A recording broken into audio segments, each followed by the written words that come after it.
क्या कुछ मुझे बताना है, कहना है? थोड़ा बहुत बता देता हूँ बेटा। My name is doctor Ravindra Chaudhary and I have completed MBBS 2021. After that I was join Aakash south Delhi and in March 23 in physics वाला। तो मस्ती से पढ़ेंगे, बड़ा मजा आएगा पढ़ के। और जो बच्चे अभी ये कह रहे थे कि नहीं सर आप करेक्टिव से शुरू कर दीजिए, मेरा वादा है 30 मिनट्स आप मुझे दीजिए, वो मजा आएगा आपको पढ़ के। कि मुझे नहीं पता आपका टॉपिक कहाँ छूटा है, मुझे कहाँ से शुरू करना है, बट मैं थोड़ा सा इसको स्टार्ट से लेके चलूंगा, ठीक है? क्योंकि देखो आपको आता है बेटा, कोई इशू नहीं है, मुझे पता है कि मुझे कहाँ एक्सप्लेन करना है, मैं कर दूंगा, आप परेशान मत होइएगा, है ना? चलिए सुनो, देखिए बेटा हमारा ये जो चैप्टर है इसका नाम है बेटा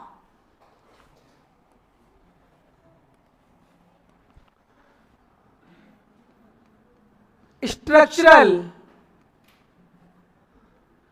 ऑर्गेनाइजेशन इन एनिमल्स। सुनो बेटा, स्ट्रक्चरल ऑर्गेनाइजेशन इन एनिमल, इसका मतलब क्या है?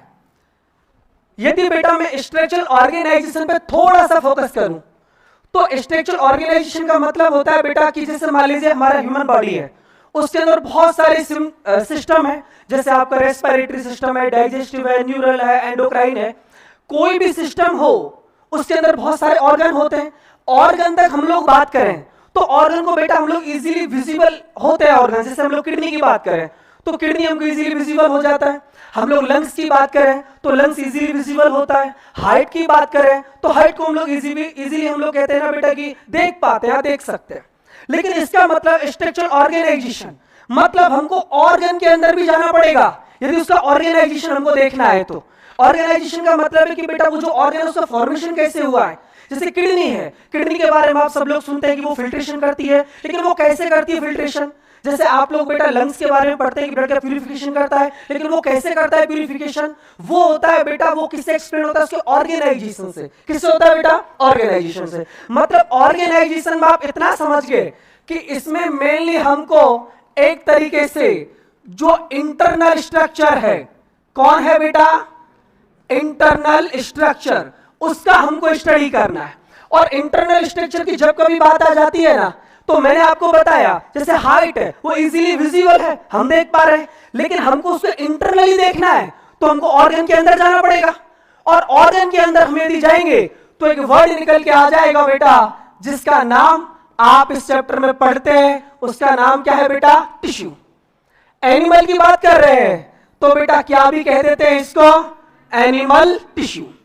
मतलब चाहे बेटा आप इसको बोल दो स्ट्रक्चरल ऑर्गेनाइजेशन एनिमल, चाहे आप इसको बोल दो एनिमल टिश्यू, दोनों का मतलब एक ही है। अब देखो यहां पर तो कुछ ऐसा ज्यादा याद रखने वाली बात नहीं है। एनिमल टिश्यू नॉर्मल सी बात है। Tissues those are found in animal, मतलब जो एनिमल्स की जो बॉडी के अंदर जो टिश्यूज होते हैं उन सबको हम किस में कंसीडर करते हैं? एनिमल टिश्यू में।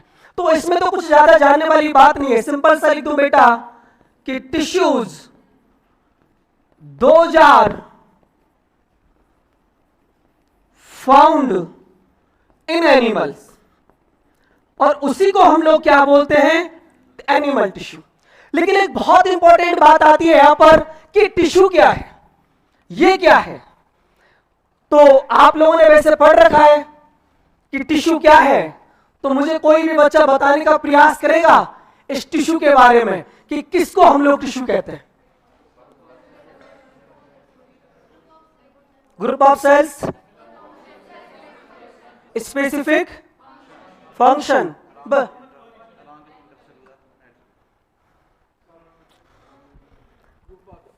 ग्रुप ऑफ सेल्स,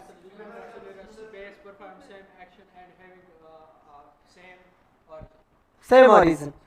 और यदि स्ट्रक्चर फंक्शन के बेसिस पे बात करें तो चलिए सुनिए, कोई बात नहीं, मुझे आप थोड़ा 20 मिनट दीजिएगा, मैं इसको एक्सप्लेन करता हूं थोड़ा अपने स्टाइल में। जब हम लोग टिश्यू की बात करते हैं ना बेटा, तो मोस्टली बच्चों के एक तरीके से दो ही डेफिनेशन सामने आती हैं। सिंपल वे में एक तो बच्चा ये कहने की कोशिश करता है कि सर टिश्यू जो है ना वो एक तरीके से बोले तो group of cells is refer to tissue. एक तो इतना कह देता है कि ग्रुप ऑफ सेल्स जो है उसको हम लोग टिश्यू बोलते हैं। समटाइम जैसे अभी मुझे कुछ बच्चों ने बताया, एक ये भी हम लोग कह देते हैं डेफिनेशन इजी वे में कि ग्रुप ऑफ सेल्स तो है, ग्रुप ऑफ सेल्स तो है। अब इसमें 3 कंडीशन लगा डालते हैं। एक बोलते हैं कि ऐसा ग्रुप ऑफ सेल्स जहां सिमिलर स्ट्रक्चर है, ऐसा ग्रुप ऑफ सेल्स जहां पर सिमिलर कौन है बेटा, फंक्शन है, और ऐसा ग्रुप ऑफ सेल्स जहां पर सिमिलर कौन है, ओरिजिन है। लेकिन बेटा देखते हैं क्या ये दोनों को दोनों जो डेफिनेशंस है वो टिश्यू के बारे में हमको करेक्ट एक्सप्लेनेशन देते हैं कि नहीं देते। जैसे आपने मेरे को डेफिनेशन बताया, अब एक दो बच्चों के मुंह से निकला था कि सर कॉमन या एक तरीके से सिमिलर फंक्शन स्ट्रक्चर, इनको हम लोग देखते हैं बेटा ये कितना कहना है इनके बारे में सही और कितना गलत है, और टिश्यू के साथ परफेक्ट डेफिनेशन आपके सामने होगा। हम लोग पहले इसको देखते हैं ग्रुप ऑफ सेल्स, क्या इतना सा कह देना टिश्यू के बारे में सही होगा। सुनते हैं बेटा, पहले इसका एक्सप्लेनेशन देखते हैं। नंबर 1, थोड़ा इसको देखते हैं बेटा नंबर 1 पॉइंट को। You must have heard the name of sperm, सुना है क्या इसके बारे में? And you also must have heard the egg, egg ओवा ओवम के बारे में सुना होगा। और आपने ये भी पढ़ा होगा ये दोनों दोनों फ्यूज होते हैं और किसका फॉर्मेशन कर देते हैं, जाइगोट का। Yes or no? Means zygote also group of cell, zygote भी एक ग्रुप ऑफ सेल है, but any book does not consider zygote in tissue। समझ पा रहे हैं आप? जाइगोट भी क्या है बेटा, ग्रुप ऑफ सेल्स है, because there are also 2 cell, one is sperm and other is egg. But फिर भी दुनिया की कोई भी बुक या कोई भी ऑथर इस बेटा जाइगोट को क्या नहीं मानता, टिश्यू। ऐसा क्यों होता है? और समटाइम बेटा हम ऐसे भी कह देते हैं अगर ग्रुप ऑफ सेल्स को बेटा टिश्यू बोलते तो जाइगोट भी टिश्यू होता, बट जाइगोट तो टिश्यू नहीं होता। बेटा एक सेकेंड, सिमिलर वाली बात नहीं है, ऐसा नहीं है कि सिमिलर सेल्स नहीं, मैं एक्सप्लेन करूंगा। अभी मैं आपको बहुत सिमिलर किस बेसिस पर बोला, ओरिजिन, स्ट्रक्चर, क्या क्या है सिमिलरिटी। सिमिलरिटी का कोई ना कोई बेस तो होता है कि नहीं होता। मैं कह दूं कि हम लोग सिमिलर हैं, किस बेसिस पर सिमिलर है, हमारा सेम क्लास है या हमारा अपीयरेंस सेम है, कुछ ना कुछ तो सिमिलर होगा। दूसरा इस वाले डेफिनेशन को बेटा हम लोग देखते हैं कि group of cells which have similar structure, which have similar function and similar origin also। इसका बेटा सुनो, एक मैं आपको एक्सप्लेनेशन देता हूं। आप सारे बच्चों ने एक नाम सुना होगा ब्लड का, सुना है ना? और ब्लड के केस में आपने पढ़ा होगा there are the 3 type cells in blood, one is RBC, second is WBC and third is platelets. सुना है कि नहीं सुना बेटा इसका नाम?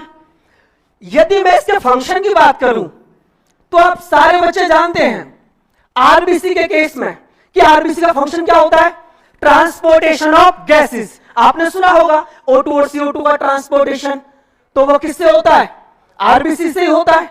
तो आरबीसी का फंक्शन क्या है बोलना बेटा जरा,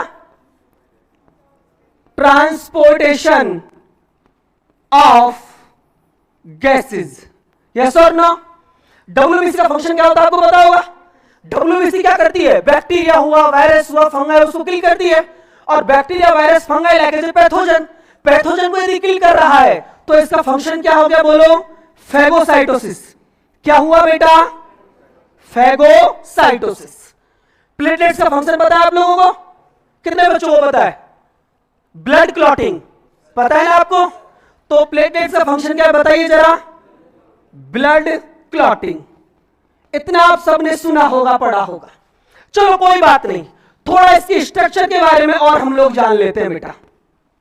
आरबीसी का स्ट्रक्चर कैसा होता है कोई बताएगा मुझे? बाई कॉनकेव या डंबल शेप होता है। तो बेटा मैं थोड़ा सा आउटवेट ड्रॉ करने की कोशिश करूं आपको, तो कुछ इस तरीके का आरबीसी विजिबल होता है।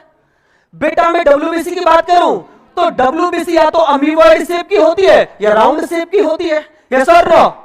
प्लेटलेट्स की बात करूं तो बेटा ये तो लेंस शेप की होती है या कैसी होती है, बाई कॉन्वेक्स। कैसी होती है बेटा? सुनिए, there are the 3 type cells in blood, one is RBC, second is WBC, third is platelets.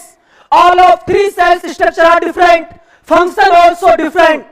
But आपने सुना होगा कि ब्लड को हम लोग एक नाम देते हैं और उसको हम लोग बोलते हैं कनेक्टिव टिश्यू। यस और नो? यदि टिश्यू के केस में सिमिलर फंक्शन होना जरूरी है, सिमिलर स्ट्रक्चर होना जरूरी है, तो बेटा ब्लड तो उसको फॉलो नहीं कर रहा, बिकॉज ब्लड के केस के अंदर ना तो स्ट्रक्चर सिमिलर है और ना ही फंक्शन सिमिलर है, तो फिर ब्लड टिश्यू क्यों है? तो मैं क्या कह रहा हूं आपसे, आप थोड़ा फोकस करके पढ़िएगा। और होता है क्या बेटा, मैं एक चीज बताता हूं, वो बीए डॉक्टर में आपको सजेस्ट करूंगा, नीट हार्ड नहीं है, हमारे कॉन्सेप्ट से भी क्लियर है ना। एक एक वर्ड पे क्वेश्चंस घूमता है। एनसीईआरटी दिखने में बहुत छोटी सी बुक है, बट उसकी लाइन जब एक्सप्लेन करूंगा ना, तो आज आप सोचेंगे सर अच्छा ये भी एनसीईआरटी में लिखा हुआ है, वो तो पता ही नहीं था। तो आप मुझे थोड़ा सा वक्त दीजिए। तो ये वाली जो डेफिनेशन मैंने लिखी है, similar structure, similar function, similar origin, क्या ये कहना टिश्यू के लिए सही होगा? बिल्कुल सही नहीं होगा, बिकॉज ब्लड जो है ना बेटा, वो डायरेक्ट चैलेंज में खड़ा है। ब्लड का तो तुम कह के तो देखो, स्ट्रक्चर सेम है, फंक्शन सेम है, तुम कहो तो सही, मैं तो नहीं रखता सिमिलर स्ट्रक्चर वाली सेल, मैं तो नहीं कंटेन करता सिमिलर फंक्शन वाली सेल, फिर भी मैं टिश्यू हूं। फिर ऐसा क्यों है? आप बोलोगे सर एक्सेप्शन भी तो हो सकता है। तो बेटा एक बात और क्लियर कह लूं कि there is the no exception in zoology, कोई एक्सेप्शन नहीं है। चलो आप तो ड्रॉप पर थोड़ी और बात कर लेते हैं बॉटनी के बारे में। जाइलम का नाम सुना होगा, ट्रेचीड होती है, वेसल्स होता है, जाइलम फाइबर, जाइलम पैरेन्काइमा, सबका फंक्शन अलग अलग है, सबकी स्ट्रक्चर अलग अलग है, फिर भी हम लोग जाइलम को कॉम्प्लेक्स टिश्यू मानते हैं। फ्लोएम का नाम सुना होगा, फ्लोएम के अंदर भी सीप ट्यूब है, सीप प्लेट है, फ्लोएम पैरेन्काइमा है, फ्लोएम फाइबर है, सबका स्ट्रक्चर अलग अलग है, सबका फंक्शन भी अलग अलग है, फिर भी फ्लोएम जो होता है वो टिश्यू होता है। ऐसा क्यों? तो टिश्यू का जो परफेक्ट डेफिनेशन है वो है क्या? किसके बेसिस पर हमने मान लिया ग्रुप ऑफ सेल्स टिश्यू है, बट उसकी आइडेंटिटी क्या है? तो सुनिए बेटा, मुझे कोई बच्चा बताने की कोशिश करेगा? नहीं, चलो मैं बता देता हूं कि इतना तो मान लें कि दोनों डेफिनेशन गलत है। ये तो आप एक्सेप्ट कर रहे हैं ना कि आप ये डेफिनेशन यदि आ जाए ना बेटा ट्रू एंड फॉल्स स्टेटमेंट में, तो आप इसको सेलेक्ट मत करना। यदि करोगे ना तो बच्चा ये वाला मार्क्स आप पाओगे -1, और हमको तो +4 चाहिए ना। डॉक्टर्स बी पॉजिटिव, सब ठीक ठाक तो है ना? पर मेरे को परेशान से लग रहा है, लास्ट क्लास है इसीलिए टेंशन, मतलब मेरा पहला क्लास है, ऐसा पढ़ाऊंगा भूल नहीं पाओगे आप लोग, तो टेंशन लेने की जरूरत नहीं है और बोर भी नहीं होगी मेरी क्लास में, पर थोड़ा सा कॉपरेट करना है आप लोगों का ना। सुनिए बेटा, मैं बात कर रहा हूं टिश्यू की। मैं आपको एक बात बताना चाह रहा हूं बेटा यहां पर ब्लड के केस में, कि जो आरबीसी है, जो डब्ल्यूबीसी है, जो प्लेटलेट्स है, एक बात तो हमने मान ली कि तीनों का स्ट्रक्चर अलग अलग है, तीनों का फंक्शन भी अलग अलग है। लेकिन यदि आप बात करो आरबीसी, डब्ल्यूबीसी, प्लेटलेट्स के फॉर्मेशन की, तो जब हम लोग एम्ब्रियोनिक स्टेज में होते हैं, तो फर्स्ट ट्राइमेस्टर जब हमारा होता है, तो इन तीनों सेल का फॉर्मेशन करता है यॉर्क सैक। कौन करता है? कौन करता है बेटा? York sac. सेकंड ट्राइमेस्टर में जब हम लोग आते हैं, तो इन तीनों के तीनों सेल्स का जो फॉर्मेशन करता है, एक तो करता है लीवर और उसकी हेल्प करता है स्प्लीन। और after second trimester to death, हमारे जन्म से लेकर मरने तक, इन तीनों की तीनों सेल्स का जो फॉर्मेशन करता है वो लिख देता हूं बेटा, और आप सबने पढ़ा और सुना भी होगा, उसका नाम क्या होता है? Bone marrow. यस और नो? इसका मतलब सर आप एक बात बताना चाहते हैं हमको कि टिश्यू के अंदर जो ग्रुप ऑफ सेल्स होगा उसका स्ट्रक्चर सेम हो भी सकता है और नहीं भी हो सकता, उसका फंक्शन सेम हो सकता है और नहीं भी हो सकता, बट एक चीज हमेशा सेम होगी, जिसका नाम क्या है बेटा? Origin. Means group of cells which have same origin and function and structure में बी सेम और difference, it is called tissue. नहीं आया समझ? टिश्यू के केस के अंदर ये जरूरी नहीं है कि स्ट्रक्चर सेम हो, और देयर इज नॉट कंपल्सरी कि उसका फंक्शन भी क्या हो? सेम हो। वो सेम हो भी सकता है और नहीं भी हो सकता, but in the case of tissue origin must be similar. नहीं आया समझ? कोई दिक्कत? अब आप बोलेंगे सर हमने तो ऐसा पढ़ा ही नहीं था, और आपने कैसे कह दिया, हम कैसे आपको मान लें? कोई बात नहीं बेटा, आज आप घर जाना और घर जाके 11th क्लास की एनसीईआरटी पढ़ना और पेज नंबर 84 निकालना। पेज नंबर 84 सेकंड पैराग्राफ, जहां लिखा हुआ है टिश्यू। और एनसीईआरटी क्या लिखती है कि common in origin and usually common in function, not always. एक एक वर्ड का डिफरेंस समझिए। ऑरिजिन के लिए क्या लिखती है? Common in origin. But function के आगे क्या लिखती है? Usually, not always. और यूजुअली में और ऑलवेज में बेटा मत देखिए, जो मैं बोलूंगा वो वही लिखा हुआ होगा। और इस बोर्ड पे जो मैंने लिख दिया ना, वो जूलॉजी का अखंड सत्य है। Nobody can be challenged for that. Trust me. घबराइए ना, वो वही पेज। आई एम श्योर इसी से नहीं है। जहां मेरे को बहुत ज्यादा वक्त नहीं हुआ श्रीनगर आए हुए, तो मैं बैच ले रहा था, एआर के लिए आया था। पहले 2 बैचेस जो मुझे याद भी नहीं बैच का नाम कौन सा है। और मैं तो मोस्टली वो उस पढ़ाई में बिलीव नहीं करता कि पहले से सब लिखा हुआ हो, बिकॉज ट्रांसलेटर नहीं बनना, एजुकेटर बनना है। समझ में आ गया? तो मस्ती से पढ़िएगा। तो मैं बोलूंगा ना वो वही लिखा हुआ होगा, ऐसे डोंट बी डिसअपॉइंटेड, है ना। और आपको क्रॉस चेक करना है ना, तो डॉक्टर्स आप लोग तो नहीं, और ड्रॉप आउट से तो मेरा बड़ा थोड़ा एक अट्रैक्शन भी होता है। वो इसलिए कि मैं जब ड्रॉप आउट्स के फेस देखता हूँ ना, तो मुझे उनके जो फेस है ना, वो एक उस पर ऐसा एक और एक चमक नजर आती है कि they will go to good medical college. नहीं, और मैं तो कुछ ना, मेरे से भी अच्छे कॉलेजेस में बढ़िया जाके एमबीबीएस करना, बढ़िया सा एप्रिन, 2 उसमें होते हैं ना पॉकेट, एक में आईफोन रखना, एक में हैंड रखना, गले में एक नहीं, और गले में जानते ना एक पड़ा रहता है स्टेथोस्कोप, है ना। तो पर्सनैलिटी कुछ और ही होती है बेटा, और पहुंच जाओगे नो डाउट। बस कॉन्सेप्चुअल पढ़ना है। समझ में आया? तो टिश्यू का डेफिनेशन समझ में आया कि नहीं आया? अब सुनिए, मैं एक्सप्लेन करता हूं जायगोट को जायगोट टिश्यू क्यों नहीं है। Zygote also group of cells, but जो स्पर्म है ना, इसका ओरिजिन कहां से होता है बेटा? मेल से। और जो एग है ना, इसका ओरिजिन कहां से होता है? फीमेल से। और जो ओरिजिन सेम नहीं है, ये तो 2 ही सेल है, 1 लाख सेल भी मिल जाएंगी ना, तब भी किसका फॉर्मेशन नहीं कर पाएंगी? टिश्यू का। बिकॉज मैं आपको कह चुका हूं कि group of cells which have similar origin, yes और no, and function and structure may be same or different, it is called tissue. कोई दिक्कत? चलो देखते हैं इसको।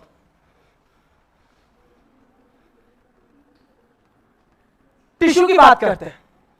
टिश्यू के केस में इतना तो आपको समझ में आ गया कि बेटा ग्रुप ऑफ कौन होगा? सेल्स। और जो वर्ड आप बोले थे विद इंटरसेलुलर मैट्रिक्स, वो सबके पास होता है, तो लिखना मत लिखना, है ना, कोई कंपलसरी नहीं है। बट जो चीज लिखने की है उस पर अच्छे से फोकस करो कि ग्रुप ऑफ सेल्स, मैं पहले बात करूंगा स्ट्रक्चर का, और किसका बोलो बेटा? फंक्शन का। और एक में बात करूंगा किसका? ओरिजिन का। तो बेटा मैं बात करूंगा स्ट्रक्चर और फंक्शन का, तो लिखूंगा मे बी सिमिलर और नॉट, यस और नो। लेकिन मैं बात करूंगा ओरिजिन की, तो ओरिजिन जो है भाई साहब, वो मस्ट भी क्या होगा? सिमिलर। कोई प्रॉब्लम यहां तक किसी को? कोई परेशानी किसी को? तो टिश्यू की डेफिनेशन समझ में आ गई? अब किसी को तकलीफ तो नहीं है ना? तो आज के बाद वो तुक्के वाली डेफिनेशन नहीं बोलनी है हमको ऑथेंटिक बातें करनी है कि टिश्यू के केस में मान लो आपको 4 ऑप्शन बना के दे दे कि group of cells which have similar structure, function, origin, group of cells which have similar origin, function and structure may be same or not, तो थर्ड ऑप्शन चूज कर लेना। आप देख लेना कि ऑप्शन कहना क्या चाह रहा है, यस और नो। अगेन फिर बोल देता हूं, फर्स्ट एंड लास्ट, कि टिश्यू के केस के अंदर जो ग्रुप ऑफ सेल्स होगा उसका ओरिजिन जो है वो ऑलवेज क्या होगा? Similar. Structure and function similar हो भी सकता है और नहीं भी हो सकता। यहां तक कोई परेशानी, कोई दिक्कत? जब हम लोग एनसीईआरटी पढ़ते हैं, ये तुम्हारी समझ में आ गया सर, ये टिश्यू तुम्हारी समझ में आ गया कि टिश्यू का डेफिनेशन क्या है। लेकिन सर एक बात हमको बहुत परेशान कर रही है अभी भी। मैं पूछ बैठा बेटा क्या परेशान कर रहा है आपको? कि सर देखो, हमने जब पढ़ा था एक चैप्टर, उसका नाम था सेल, और सेल के अंदर हमने एक टॉपिक पढ़ा था, मैं उसको लिख भी देता हूं कि कुछ ऑर्गेनिज्म ऐसे होते हैं इस तरीके से, इनको हम लोग बोलते हैं जो एक ही सेल का बना हुआ है, और इनको हम लोग बोलते हैं यूनिसेल्युलर ऑर्गेनिज्म। और सर जब हमने यूनिसेल्युलर ऑर्गेनिज्म पढ़े थे, जैसे मैं नाम भी लिख देता हूं आपको, जैसे एक मोनेरा होता है, जैसे आप लोगों ने पढ़ा होगा प्रोटिस्टा, यस और नो, और some examples of yeast. Sir जब हमने यूनिसेल्युलर ऑर्गेनिज्म पढ़े थे ना, तो हमने एक बात और पढ़ी थी इनके साथ साथ, और वो हम आपको बताना चाहेंगे। वो बात ये है सर कि यूनिसेल्युलर जो ऑर्गेनिज्म होते हैं ना, they can easily perform respiration. हमने सुना है कि इजीली रेस्पिरेशन कर लेते हैं। They can easily perform digestion, ये भी हमने सुना है sir. And they can easily perform the function of reproduction, ये भी सर हमने सुना है। तो सर एक बात बताइए, जब एक सेल से काम चल रहा था तो मल्टी सेलुलर ऑर्गेनिज्म क्यों? और मल्टी सेलुलर ऑर्गेनिज्म की यदि बात आएगी तो टिश्यू की बात आएगी। कम टू अंडरस्टैंड और नॉट? मतलब मेरा जो टॉपिक है वो ये है कि why is need of tissue, why is need of tissue. अब आप बोलेंगे सर आप आउट ऑफ एनसीईआरटी जा रहे हैं, लेकिन मैं आउट ऑफ एनसीईआरटी नहीं जा रहा। थोड़ा सा मैं आपको प्रूफ भी देना चाहूंगा कि बेटा आप लोग NCERT 11th class page number 100 first paragraph की सेकंड लाइन, ये आप देखेंगे तो ये लाइन आपको वहां लिखी हुई दिख जाएगी कि यूनिसेल्युलर ऑर्गेनिज्म जो होते हैं वो इजीली रेस्पिरेशन भी करते हैं, डाइजेशन भी करते हैं और रिप्रोडक्शन भी करते हैं। Then why is the need of multicellular organism? जब एक सेल से काम चल रहा था तो सर ग्रुप ऑफ सेल्स का क्या नीड था? मतलब इसी यूनिसेल्युलर ऑर्गेनिज्म से मैं बोलूं सर तो हमको आप एक बात समझा दीजिए कि इस यूनिसेल्युलर ऑर्गेनिज्म से इस मल्टी सेलुलर, कौन सा सेलुलर बेटा? मल्टी सेलुलर ऑर्गेनिज्म, इसका क्या नीड था? क्यों? Why is the need of tissue? इसलिए मैं आपसे कह रहा था गिव मी 30 मिनट्स, बिकॉज बहुत बार जो दिखता है वो होता नहीं है, क्योंकि आपने सूडो स्ट्रेटिफाइड एपिथेलियम टिश्यू पढ़ा है। वो दिखावा तो करता है कि I am multi layer, but वो मल्टी लेयर नहीं होता। तो मैं वही चीज आपसे बोला, एनसीईआरटी कहना, एनसीईआरटी वी रीड एनसीईआरटी। क्या है एनसीईआरटी? वो सही मायने में मैं आपको बता जाऊंगा। समझ आ रहा है आपके? और एक बात बोल दूं आपको, ये जो पट्टा लटका रखा है ना आपने पीडब्ल्यू का गले में, ऐसा एनसीईआरटी को पट्टा बना के लटका लो गले में। मेरा वादा है, मेरा ये प्रॉमिस है, इन 2024 वो स्टेथोस्कोप में कन्वर्ट हो जाएगा। समझ गए होंगे मैं क्या कहना चाह रहा हूं? समझे ना सब लोग? हाँ, तो डॉक्टर से तो समझ ही जाएंगे इजीली। तो why is need of tissue? कोई बताएगा मुझे क्यों? जब सिंगल सेल से काम चल रहा था तो काय को बेटा ये तो काय का डैमेज में तो बहुत स्पॉन्टेनियस सेल डिवीजन होता है, बहुत स्पॉन्टेनियस होता है। हमारी तो एक पीढ़ी बदलने में बहुत वक्त लग जाता है, ये तो सेकंडों में खेल कर लेते हैं। बताइएगा, कोई बताना चाहेगा मुझे? क्या बोले? वेरी गुड, सुनिएगा बेटा, मैं आपको एक्सप्लेन करूंगा ऐसा क्यों हुआ।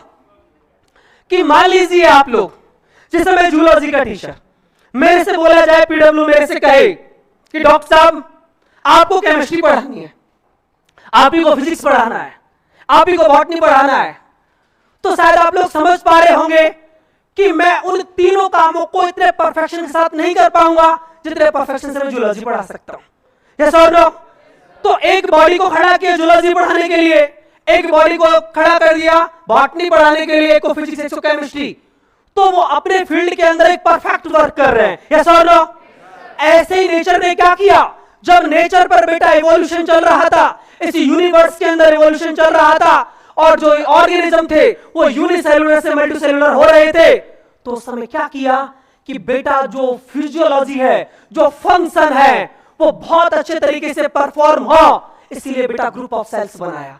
मल्टी सेलुलर होने से एक फायदा हो गया कि बेटा डिवीजन ऑफ क्या हो गया, लेबर। यस और नो? और ये जब हो गया तो बेटा मैं बोलूं आप लोगों से कि जो वर्किंग एफिशिएंसी है, कौन है बेटा, वर्किंग एफिशिएंसी, वो भी क्या हो गई, इंक्रीज। और वर्किंग एफिशिएंसी इंक्रीज हुई, इसी से बेटा कौन जुड़ा हुआ है, आपका इवोल्यूशन। नहीं बात समझ में? तो क्यों हुआ मल्टी सेलुलर? तो आप लोग बोलेंगे कि सर इससे एक फायदा हो गया कि जो लेबर था उसका क्या हो गया, डिवीजन। जैसे किडनी हमारा अल्ट्रा फिल्ट्रेशन करती है, हमारे जो लंग्स है, आपने सुना होगा एयर सैक ऑफ लंग्स, जो सिंपल स्क्वेमस एपिथेलियम टिश्यू होता है, जो इजीली बेटा गैसेस एक्सचेंज करता है, डिफ्यूजन करता है। आपने नेफ्रॉन पढ़ा होगा, वहां आप लोगों ने क्यूआरएल पढ़ा होगा। तो उससे क्या हुआ कि वर्क जो लेबर ऑफ डिवीजन हुआ, उसी से हमारी बॉडी के अंदर जो ऑर्गन्स हैं, उनके अंदर बेटा एक तरीके से मैं बोलूं तो डिफरेंट फंक्शन करने का पोटेंशियल आ गया। जैसे ब्रेन जो है वो स्टिमुलस को, इंपल्स को एक तरीके से कैच कर रहा है, किडनी अल्ट्रा फिल्ट्रेशन कर रही है, लंग्स जो होता है ब्लड का प्यूरिफिकेशन कर रहा है, हार्ट जो होता है बेटा वो ब्लड का पंपिंग कर रहा है। समझ पा रहे हैं आप? तो मल्टी सेलुलर क्यों हुआ, कोई दिक्कत किसी को बताइए, बोलो बोलो। अब सुनो बेटा, टिश्यू का डेफिनेशन समझ में आ गया, और टिश्यू क्यों आया ये भी हमारी समझ में आ गया। किसी को कोई परेशानी है यहां तक? टिश्यू की डेफिनेशन में और टिश्यू क्यों आया, why is need of tissue, किसी को कोई प्रॉब्लम है क्या? नहीं होनी चाहिए मेरे हिसाब से। तो अब सुनो बेटा, मुझे कोई भी बच्चा इस क्लास का ये बता सकता है कि टिश्यू कहां से बिगिंस होता है, कौन से फाइलम से? अच्छा, कितने बच्चे मानते हैं सिलेंट्रेटा से होता है? आप लोग ड्रॉपर्स है ना, तो मैं आपसे इस चीज की एक्सपेक्टेशन लगाऊंगा कि आप मुझे आंसर्स दें, है ना। और एक चीज आप लोगों को बोलना चाहूंगा, है ना, डॉक्टर से ना आप, इसलिए आप मेरे जूनियर्स हैं, इसलिए बोलना चाहूंगा, क्योंकि आज आप डॉक्टर बन जाएंगे तभी मेरे से तो जूनियर रहेंगे आप। बेटा टाइम को ना, हमारे पास है ना टाइम बहुत कम है, और ऑब्वियसली जो आप मस्ती चाहते हैं ना वो आपको यहाँ नहीं मिलेगी। वो मस्ती कहाँ मिलती है पता है? मेडिकल कॉलेज में। तो आप जो छोटा मोटा टाइम वेस्ट करते हैं ना, प्लीज, नर्चर जो करता है वो चल जाएगा, नर्चर का मतलब 11th, एंथ्यूज 12th जो करता है चल जाएगा, बट आप ना करिए बेटा। ऐसी सनक बना लो कि ना पढ़ाई भी करो ना तो दीवानों की तरह। इस एनसीईआरटी से इतनी मोहब्बत करो कि कोई एक इंसान से नहीं कर पाए, क्योंकि बेटा असली फ्रेंड्स मुझे पता है मेडिकल कॉलेज में होते हैं। आपके साथ आज कौन पढ़ रहा है भूल जाएंगे, मुझे पता है, क्योंकि मैं भी तो स्टूडेंट रहा हूं। मैं डाउनलोड नहीं हुआ भाई डायरेक्ट 4G 5G में, तो मेरा भी एक स्टेज रहा है। तो मुझे नहीं पता मेरे 12th के 11th के मेरे फ्रेंड्स कहाँ हैं, बट मेरे साथ जो MBBS के मुझे पता है वो कहाँ कहाँ हैं। एक मेरे बॉस थे अनंतनाग के, तो मेरे से 2 साल सीनियर थे अनंतनाग के, तो मेरे साथ MBBS के थे, तो हम लोग उनको सबको जानते हैं। और कभी काम भी पड़ता है, मान लो दिल्ली मेरा कोई जा रहा है मिलने वाला, भाई मेरा कोई रिलेटिव आ रहा है दिखवा देना इसको, है ना, तो ऑब्वियसली बेटा वो फ्रेंड्स होते हैं लॉन्ग लास्टिंग चलते हैं। सो प्लीज आप उस मस्ती को देखिए। यहाँ आप क्या ही मस्ती करोगे पता है, आपकी मस्ती लास्ट ना खत्म हो जाती है बिल्डिंग से बाहर जाते ही। और कितनी सारी प्रॉब्लम्स होती हैं, बहुत सारी समस्या, कार्ड पंच कर देंगे, कोचिंग वाले ये कर देंगे वो कर देंगे, घर वालों को बुला लेंगे, टेंशन ही है ना, वहां आपको कोई नहीं रोकेगा। कंप्लीट फ्रीडम, बस वहां पहुंच जाइए। आप जो चाहते हैं ना वो सारा कुछ मेडिकल कॉलेज में मिल जाता है। किसी को जिम का शौक है मिल जाएगा, क्रिकेट खेलना है बहुत बड़े ग्राउंड होते हैं, इंस्ट्रूमेंट का शौक है सारे इंस्ट्रूमेंट्स होते हैं, इतनी पार्टियां होती है, पल्स स्पंदन, कितने ही प्रोग्राम होते हैं। मेडिकल कॉलेज में पढ़ाई तो कहाँ होती है बेटा, पढ़ते तो पेपर से 2 महीने पहले, बस थोड़ा प्रैक्टिकल नॉलेज जरूर ध्यान देते हैं। अदर देन तो कैफेटेरिया होता है बढ़िया, कॉफी हाउस, तो अदर देन है ना, so much bondings there is no difference between girls and boys। यहाँ तो आसमान ढह जाएगा।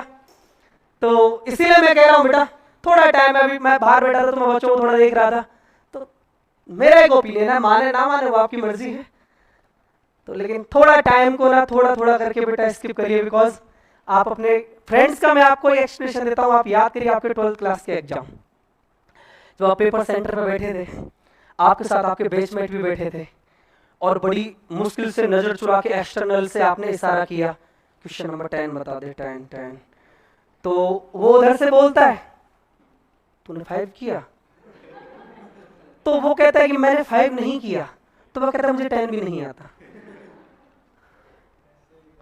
This is the actuality.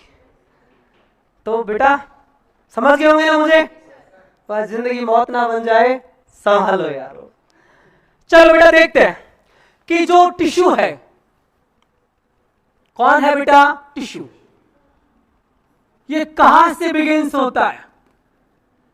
अभी आपने मेरे को एग्जांपल दिया था, उसका नाम है बेटा कौन, सिलेंट्रेटा, जानते हो ना आप इसे।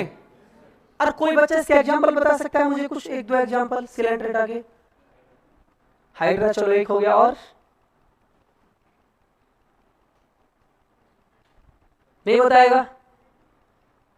अच्छा, लास्ट ईयर आपने कोचिंग कहां से किया था, नहीं किया, ऑनलाइन ऑफलाइन कुछ नहीं, अच्छा फर्स्ट टाइम पढ़ रहे हैं, फिर ठीक है, कोई दिक्कत नहीं है, फिर भी कोई दिक्कत नहीं है, लेकिन 12th पास है ना आप सारे बच्चे, है ना, फिर ठीक है, 0 से उठाएंगे तो अब तक ले जाएंगे, कोई दिक्कत वाली बात नहीं है ना बेटा। चलो सुनो, सिलेंट जो बेटा टिश्यू जो वर्ड होता है, या टिश्यू जो है बेटा वो कहां से शुरू होता है, सिलेंट्रेटा से, इसको थोड़ा सा आप याद रख लेना। तो देखो हम लोगों ने 2 चीजें अभी तक पढ़ी है कि टिश्यू का डेफिनेशन क्या है और why is need of tissue, लेकिन आपने बेटा एक तरीके से एक इवोल्यूशन पढ़ा है क्या, मैं आपको बताता हूं, एनसीईआरटी लिखती है ऐसा, एनसीईआरटी ने एक सीक्वेंस बना रखा है। एनसीईआरटी कहती है भाई देखो सबसे पहले सेल होती है, और ग्रुप ऑफ सेल्स जो होता है ना, वही आगे जाके क्या बना लेता है, टिश्यू, टिश्यू से ही आगे जाके क्या बन जाता है, ऑर्गन्स, और ऑर्गन से ही आगे जाके कौन बनता है, ऑर्गन सिस्टम, पता है ना आपको, और फिर आगे जाके इसी से कौन डेवलप हो जाता है, बॉडी बोल दो या ऑर्गेनिज्म, मैं बॉडी लिख देता हूं यहां पर, ये सब आपने पढ़ा होगा। मैं एक बात पूछना चाह रहा हूं आपसे कि बेटा जब सेल्स ने टिश्यू बनाया था तो इसकी एक कंडीशन थी जिसका नाम क्या था, सिमिलर ऑरिजिन, कि बेटा सेल ने जब कौन बनाया, टिश्यू, तो इसका यहां पर एक कंडीशन थी, उसका नाम था सिमिलर कौन, बोलिए बेटा, ऑरिजिन। बेटा मैं आपसे एक बात पूछना चाहूंगा कि जब टिश्यू से ऑर्गन का फॉर्मेशन होता है तो वहां पर कोई कंडीशन वर्क करती है क्या, नहीं करती। टिश्यू से ऑर्गन कैसे बनता है, कौन सा टिश्यू ऑर्गन का फॉर्मेशन करेगा, और तो मैं तभी तो कह रहा था। चलिए बोलेंगे आउट ऑफ एनसीईआरटी चले गए आप सर, मैं अभी भी एनसीईआरटी पर ही हूं, फिर मैं आपको एक्सप्लेन कर देता हूं, मुझे इसलिए बोलना पड़ता है बिकॉज मैं जब कह रहा था ना कि बेटा कहां से पढ़ेंगे, तो एक लड़की ने मेरे से बोला कि सर शुरू से पढ़ेंगे, मोस्ट ऑफ स्टूडेंट्स ने मेरे को आंसर किया कि सर हम कनेक्टिव टिश्यू से पढ़ेंगे, है ना, वो तो आपका लग ठीक ठाक था कि एक ने मेरे से बोल दिया कि मैं कनेक्टिव से शुरू करता, मुझे कोई इश्यू नहीं है, कनेक्टिव टिश्यू कितने नंबर पेज पर लिख रहा है ये भी मुझे पता है, पेज नंबर 104 105 देखेंगे तो वहां कनेक्टिव लिखा हुआ है, कोई इश्यू नहीं है उसका, लेकिन कंप्लीट एक्सप्लेनेशन ऑफ एनसीईआरटी वो आज आप समझ जाएंगे। सुनिए बेटा, पेज नंबर आप 100 देखेंगे ना, इस पर आप देखेंगे सेकंड पैराग्राफ, और सेकंड पैराग्राफ के अंदर थर्ड लाइन लिखी हुई है, और वो एक्सप्लेन करती है कि टिश्यू से ऑर्गन का फॉर्मेशन कैसे होता है, और वहां वो क्या कहती है मैं आपको समझाऊंगा, लेकिन उससे पहले मैं आपको एक एग्जांपल देना चाहूंगा कि आप सब लोगों ने सुना है कि हमारे जो लंग्स होते हैं, इसमें एक एग्जांपल ले रहा हूं कि लंग्स जो होते हैं ना, उसकी स्ट्रक्चरल और फंक्शनल यूनिट एल्वियोलाई होती है, पता है ना आपको। सुनिए थोड़ा इधर आ जाइए, इस तरीके से मान लीजिए एल्वियोलाई है। इस एल्वियोलाई के अंदर आपने पढ़ा होगा बेटा,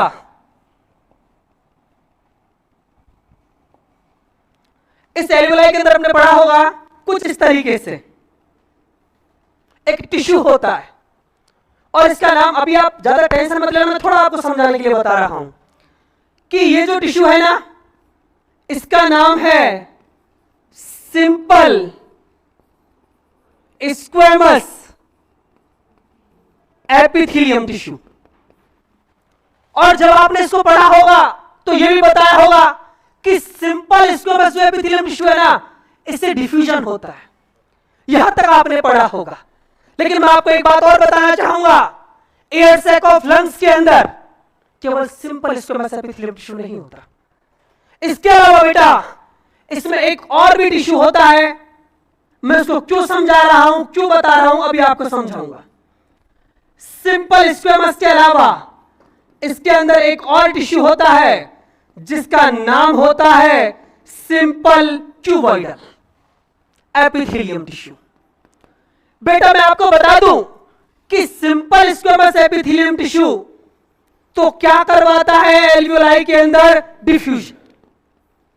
लेकिन बेटा जो सिंपल क्यूबॉइडल एपिथेलियम टिश्यू है ये डिफ्यूजन नहीं करवाता। सिंपल क्यूबॉइडल एपिथेलियम टिश्यू से एक बेटा सबस्ट्रेट रिलीज होता है, एक सर्फेक्टेंट रिलीज होता है, उसका नाम होता है लेसिथीन। क्या नाम होता है बेटा, लेसिथीन।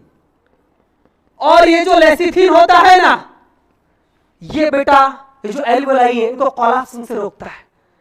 जैसे आप अपने पूरे रेस्पिरेटरी ट्रैक्ट की बात करेंगे तो ट्रैकिया के अंदर, ब्रोंकाई के अंदर, ब्रोंक्यूल के अंदर तो बेटा सी शेप रिंग मिल जाती है, जो इन दोनों, जैसे मान लीजिए ये आपकी ट्रैकिया है, इसकी वॉल को आपस में अटैच होने से प्रिवेंट करती है। लेकिन एल्वियोलाई के पास में तो कोई सी शेप रिंग नहीं है। और आपको पता है बेटा जब एयर बाहर जाएगी तो ऐसे कॉन्टैक्ट होगा, आएगी तो डायरेक्ट होगा। तो ड्यूरिंग द कॉन्ट्रैक्शन एक रिस्क रहती है कि वॉल जो आपस में चिपक ना जाए, बाइंड ना कर जाए। अरे यदि बाइंड कर गई ना तो दोबारा कभी खुलेंगी नहीं, सडन डेथ हो जाएगी। तो उससे बेटा आपकी कौन हेल्प करता है, लेसिथीन। लेसिथीन लैक इज ए सर्फेक्टेंट जो बेटा कोलैप्सिंग से क्या करता है, प्रिवेंशन करता है। मतलब सुनिएगा, ये एयर सैक ऑफ लंग्स आगे जाके ऑर्गन का फॉर्मेशन कर रहा है कि नहीं कर रहा, जिसको हम लोग लंग्स कहते हैं, यस और नो। लेकिन बेटा इसका ये वाला जो पोर्शन है, इसका फंक्शन कुछ और है, लेकिन फंक्शन बहुत स्पेसिफिक है, यस और नो। इसका काम क्या है बेटा, प्रिवेंशन फ्रॉम कोलैप्सिंग। और ये वाला बेटा जो इसका प्रोपोर्शन है या जो पैटर्न है, इसका फंक्शन क्या है, डिफ्यूजन। और जब बेटा टिश्यू स्पेसिफिक पैटर्न में और प्रिपोर्शन के अंदर परफॉर्म करे, समझ रहे हैं आप, स्पेसिफिक पैटर्न एंड स्पेसिफिक प्रिपोर्शन, ये पैटर्न फंक्शन कर रहा है प्रिवेंशन ऑफ कोलैप्सिंग का, और ये फंक्शन या जो प्रिपोर्शन या पैटर्न है, ये फंक्शन किसका कर रहा है, डिफ्यूजन का। और जब बेटा स्पेसिफिक प्रिपोर्शन और पैटर्न परफॉर्म करे टिश्यू का, तो उसी से किसका फॉर्मेशन होता है, ऑर्गन का। ये लाइन लिखी हुई है, देख लेना बेटा, और आई हुई लाइन है जिपमेर के अंदर। घर जाके देखना कि टिश्यू से कब ऑर्गन का फॉर्मेशन होता है। तो यहां पर लिख देता हूं, स्पेसिफिक पैटर्न एंड कौन बोलिए बेटा, प्रिपोर्शन टिश्यू का जब मिल जाता है तो किसका फॉर्मेशन होता है, ऑर्गन का। यह बहुत इंपॉर्टेंट लाइन है जो एनसीईआरटी में लिखी हुई है। यहां तक कोई दिक्कत किसी को? सेल था, ग्रुप ऑफ सेल जिसका कॉमन ऑरिजिन रहा, वो टिश्यू बनाया, और वो टिश्यू जिसका एक स्पेसिफिक पैटर्न है, एक स्पेसिफिक प्रिपोर्शन है, वो क्या बनाया, ऑर्गन। अब बात आती है, सर इतना तो समझ में आ गया कि सेल से टिश्यू क्यों बना और टिश्यू से ऑर्गन कैसे बना, लेकिन सर एक बात बताइए, सिस्टम कैसे बनता है सर ऑर्गन से? ये भी आप हमको बता दीजिए कि ऑर्गन से सिस्टम कैसे बनता है। ये भी लिखा हुआ है, मैं एनसीईआरटी ही पढ़ा रहा हूं, ठीक है ना बेटा। आज जाके पढ़ के देखना, असलियत में वो आपको एनसीईआरटी लगेगी और वो कहेगी तू कहां आता है इतने दूर, मेरे से दूर बच्चा है, तू मेरे बिना सोचता है कि तू डॉक्टर बन जाएगा, तू ना बन पाएगा लाला, ना बन पाएगा।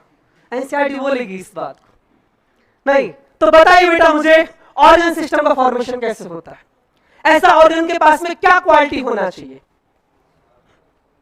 बताएगा कोई? कोऑर्डिनेशन, केमिकल और फिजिकल दोनों। इस बात को याद रखना, फिजिकल एंड केमिकल क्या होना चाहिए बेटा? कोऑर्डिनेशन। अब बोलो सर ये क्यों होना चाहिए? ये नहीं होगा ना बेटा तो ग्राफ एक तरह रिजेक्टिंग हो जाएगी ना। जैसे मान लीजिए किडनी को यूरेटर पसंद है कि नहीं है? क्योंकि इसकी एनाटॉमिकल स्ट्रक्चर एक जैसी है। वो फिजिकल और केमिकली क्या बेटा कोऑर्डिनेट हो रहा है। आपने कभी सुना क्या कि ना साहब हमारी किडनी के अंदर तो यूरेटर ना है, हमारी किडनी से तो स्पाइनल कॉर्ड जुड़ी हुई है? ऐसा किसी के साथ हुआ क्या है? आपकी किडनी के अंदर भी बेटा मैं बोलूं तो कॉर्टेक्स और मेडुलाई है, रीनल पिरामिड है ना। गुरुजी मेरे तो ब्रेन के अंदर रीनल पिरामिड है।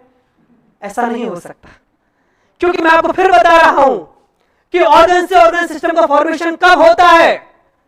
जब बेटा वो फिजिकली और केमिकली क्या करे? कोऑर्डिनेट करे। आगे बात समझ में?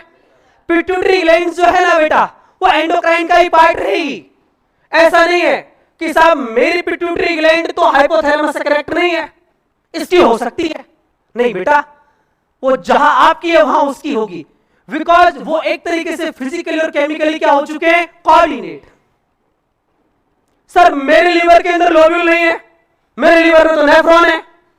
ऐसा नहीं हो सकता कभी, बिकॉज जो हैबिटेट है लीवर का वो सुटेबल लोब्यूल के लिए है, ना कि नेफ्रॉन के लिए।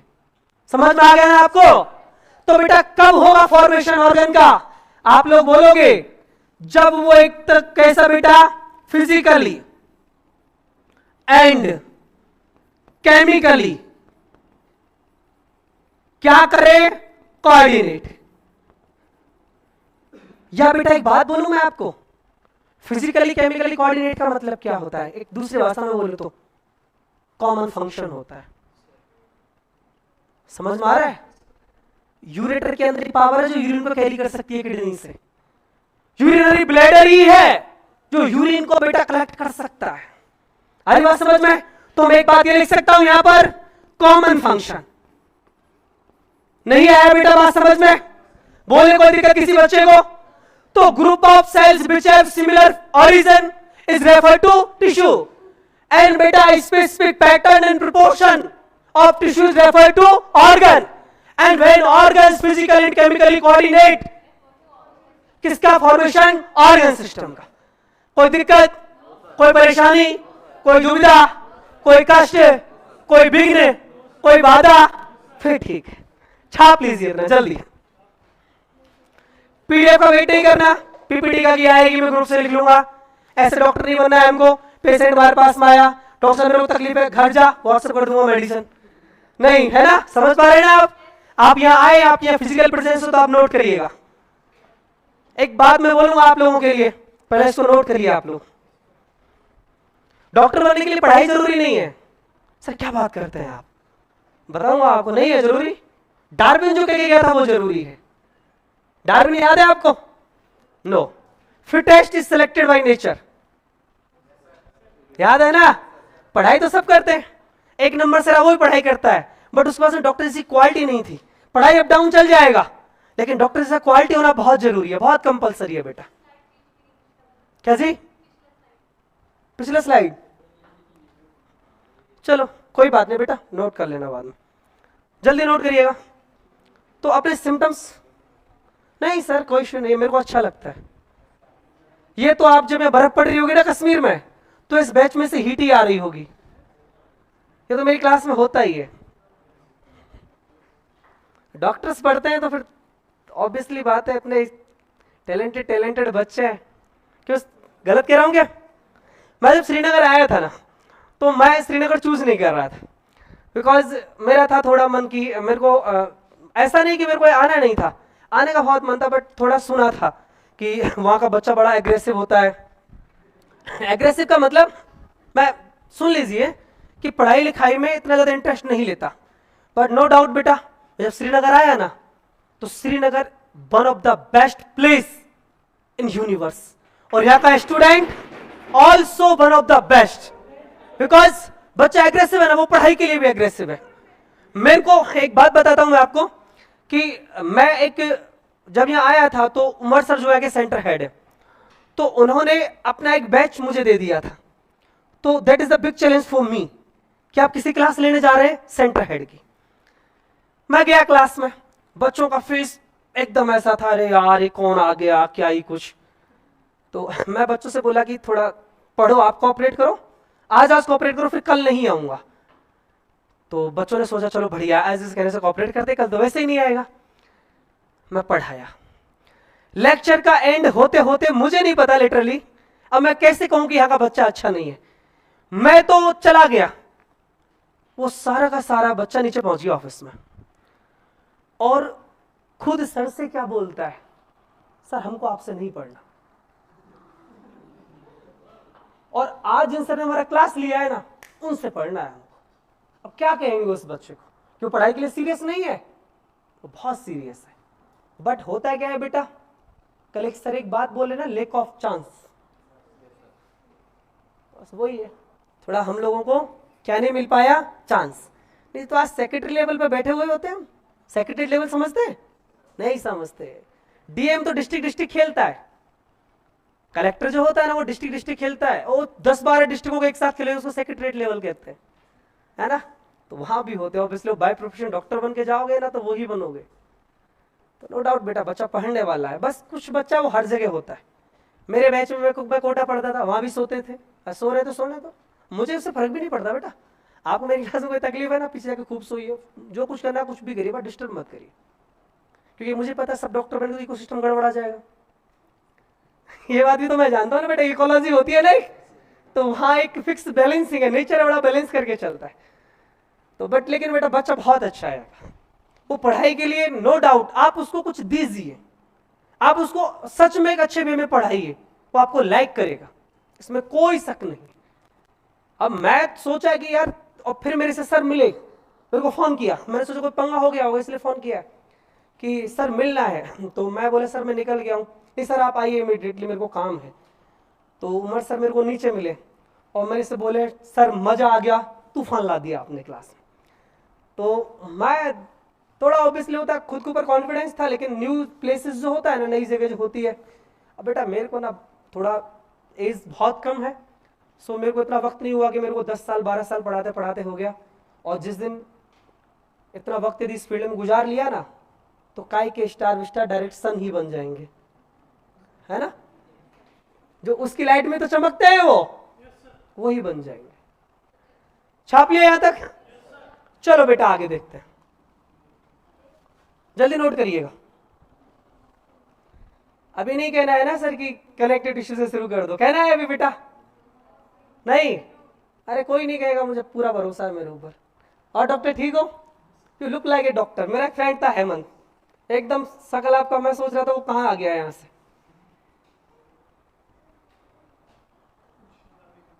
अरे बनेंगे बेटा, बनेंगे। हमेशा हारना नहीं सीखा है, कभी तो जीतेंगे नहीं। वो कर्म करेगा हमारे ऊपर और हम 100% बनेंगे। बस एक चीज याद रखना, डॉक्टर का एक जो क्वालिटी होता है ना, वो अपने पास रखना, कम बोलना, पेशेंस रखना। डॉक्टर के पास जाते ना तो आधी बीमारी देखते दूर हो जाती है ना, उसको हो जाती नहीं हो जाती? ऐसा कभी कोई डॉक्टर देखा तुमने ऐसा यूं ऐसा यूं? तो ऐसा नेचर मत रखिएगा। डार्विन यही तो कह के गया था, fittest is selected by nature, able to nature, nature के एबल बनिए। पढ़ाई अप डाउन चलेगा बेटा, नो डाउट चलेगा, पर डॉक्टर के पास जाते आधी बीमारी उसका फेस देखते दूर हो जाती है। वो इतना सा बोलता है ना, बताइए क्या दिक्कत है आपको, बस ठीक हो गया आदत। और जब आप 100 उसको वर्ड्स बोलते हो ना, तो उसका एक पेन चलता है, वो बोलता भी नहीं है।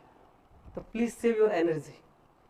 और हम बाहर निकले, आज आएगा जूलॉजी वाला मास्टर नहीं आएगा आज, छोड़ रही यार क्या कुछ करना। तो बेटा नहीं, वो हमको साइंस नहीं रखना है, नहीं, क्योंकि कोई देखे या ना देखे, उसको आप अल्लाह कह दो, रब कह दो, गॉड कह दो, वो जरूर देख रहा है। और आप सेकंड गॉड बनने जा रहे हैं, तो ऐसे बाई चांस वाले प्रोसेस से गॉड नहीं बनाएगा, क्योंकि वो बहुत एनालिसिस करेगा आपको। क्यों मार दोगे आप फिर किसी को, दिक्कत हो जाएगी ना बेटा। तो इसीलिए वो सोच समझ के बनाएगा। आईएएस बन सकते हैं आप बिना सेलेक्टिव नेचर के, पर डॉक्टर नहीं बन सकते, बिकॉज आपको लिविंग मशीन को ट्रीट करना है। क्या हो गया यार, थोड़ी सी तो मैंने गलती करी थी, मर जाएगा वो। माइक्रो में भी यदि सीजर को आपने अंदर डाल दिया, मर जाना है उसको। अरे यार क्या हो गया, इतना सही तो था, मैं क्या ही करूं।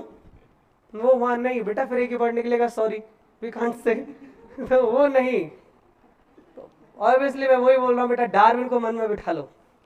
और एक बात बस याद रखना कि डॉक्टर सर ने हमसे कहा था, और मेरे को आगे पकड़ लेना, यदि आप बेटा नेचर से डॉक्टर नहीं बन जाओ तो कह देना कि सर हमने डॉक्टर जैसा क्वालिटी रखा था और हम नहीं बने, मैं आपकी फी है ना वो रिफंड कर दूंगा, है ना, और पूरी लाइफ की सैलरी आपको दूंगा। ठीक है, बस थोड़ा क्वालिटी रखो। दूसरा, एक टेस्ट पेपर एनालाइजर बना के चलना, मैं आपको गाइड कर दूंगा कि कैसे पढ़ना है, बिकॉज एमबीबीएस तक का रास्ता मुझे पता है, इसमें कहाँ ब्रेकर आएगा, इस रास्ते में कहाँ यू टर्न है, कहाँ आप भटकोगे वो भी मुझे पता है, कहाँ आपको टेंशन आएगी वो भी मुझे पता है, कहाँ आपको डिप्रेशन आएगा वो भी मुझे पता है, क्योंकि इस रास्ते से मैं गुजरा हूँ, सो मुझे पता है उसके बारे में। और मैं आपको ऑटोमेटिक गाइड कर दूंगा, और मैं आपका फेस देख के बता दूंगा बेटा ऐसा सिम्टम्स आ रहा है ना, तो बोलेगा हाँ सर, बट आपको कैसे पता। अब बेटा मैं बता रहा हूँ ना आपको, यदि आप यहाँ से अनंतनाग बहुत बार गए तो आपको पता होगा ना कि अनंतनाग जाते तो कहाँ टर्न आता है, कहाँ कुछ आता है, कब पता, सारा रास्ता पता ही नहीं पता। ऐसा मुझे एमबीबीएस वाला वे पता है, एक बच्चे के मन में क्या क्या थॉट्स आते हैं, क्या क्या विजन आते हैं, तो वहां तक तो कोई दिक्कत नहीं है ना डॉक्टर साहब, पहुंच आएंगे वहां। छाप लिया सबने, नोट किया बेटा। ये मुझे बच्चा परेशान लग रहा है, बेटा पीछे पीछे बैठा है, कोई दिक्कत है तेरे, कोई दर्द हो जिंदगी में, ऐसा कुछ, सब ठीक ठाक है ना, ऐसा तो कुछ नहीं है ना बेटा। सर क्या ही करूं, वो आप समझ सकते हैं। बेटा घबरा मत, तू मेडिकल कॉलेज पहुंच, तेरे तेरे पीछे पीछे पहुंच जाएगा, तेरा नंबर कहीं ना कहीं से खोज लेगा, ठीक है, बट तू कहां पहुंच, मेडिकल कॉलेज, ठीक है। ऐसे निराश मत हो, सर आप तो समझो हमको, मैं समझता हूं बेटा, मैं तभी बोल रहा हूं, ठीक है। अब बड़ा उदास है, मैं आया हूं तब से ही है, पर्स वर्स तो चोरी नहीं हो गया बेटा, है सर, और तो सब ठीक है, बस बात ही नहीं हुई बेटा, हो जाएंगी, मत परेशान हो, है ना। पढ़ना है हमको, यहां तक कोई दिक्कत, आगे चले बेटा। अब सुनिए, सॉरी, हमने बेटा यहां तक एक तरीके से इवोल्यूशन पढ़ लिया कि सेल से ऑर्गन कैसे आया, सॉरी टिश्यू कैसे आया, टिश्यू से ऑर्गन कैसे आया, और ऑर्गन से ऑर्गन सिस्टम कैसे आया, और फाइनली ऑर्गेनिज्म कैसे बना।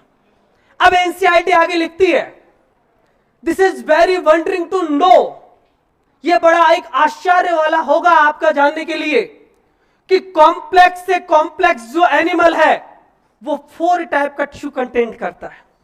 मतलब हमारा जो पूरा बॉडी है उसके अंदर बेटा कितने टाइप का टिश्यू है, 4 टाइप का टिश्यू है। मतलब जिस टिश्यू को हम लोग पढ़ रहे हैं, किसको पढ़ रहे हैं बेटा, टिश्यू को, इसका हम लोग एक छोटा सा यहां पर क्या देख लेते हैं, क्लासिफिकेशन। क्या देख लेते हैं, बोलो बेटा, क्लासिफिकेशन। जब हम लोग टिश्यू की बात करेंगे बेटा, तो हम लोग कहते हैं एक टिश्यू होता है हमारा जिसका नाम होता है एपिथेलियम टिश्यू। कौन सा टिश्यू बेटा, अरे बोलो ना, एपिथेलियम टिश्यू। दूसरा जो टिश्यू होता है बेटा उसका नाम होता है कनेक्टिव टिश्यू। कौन सा टिश्यू, कनेक्टिव टिश्यू। तीसरा जो होता है उसका नाम होता है बेटा मस्कुलर टिश्यू। कौन सा टिश्यू बोलिएगा। और चौथा जो टिश्यू है उसका नाम होता है बेटा न्यूरल टिश्यू।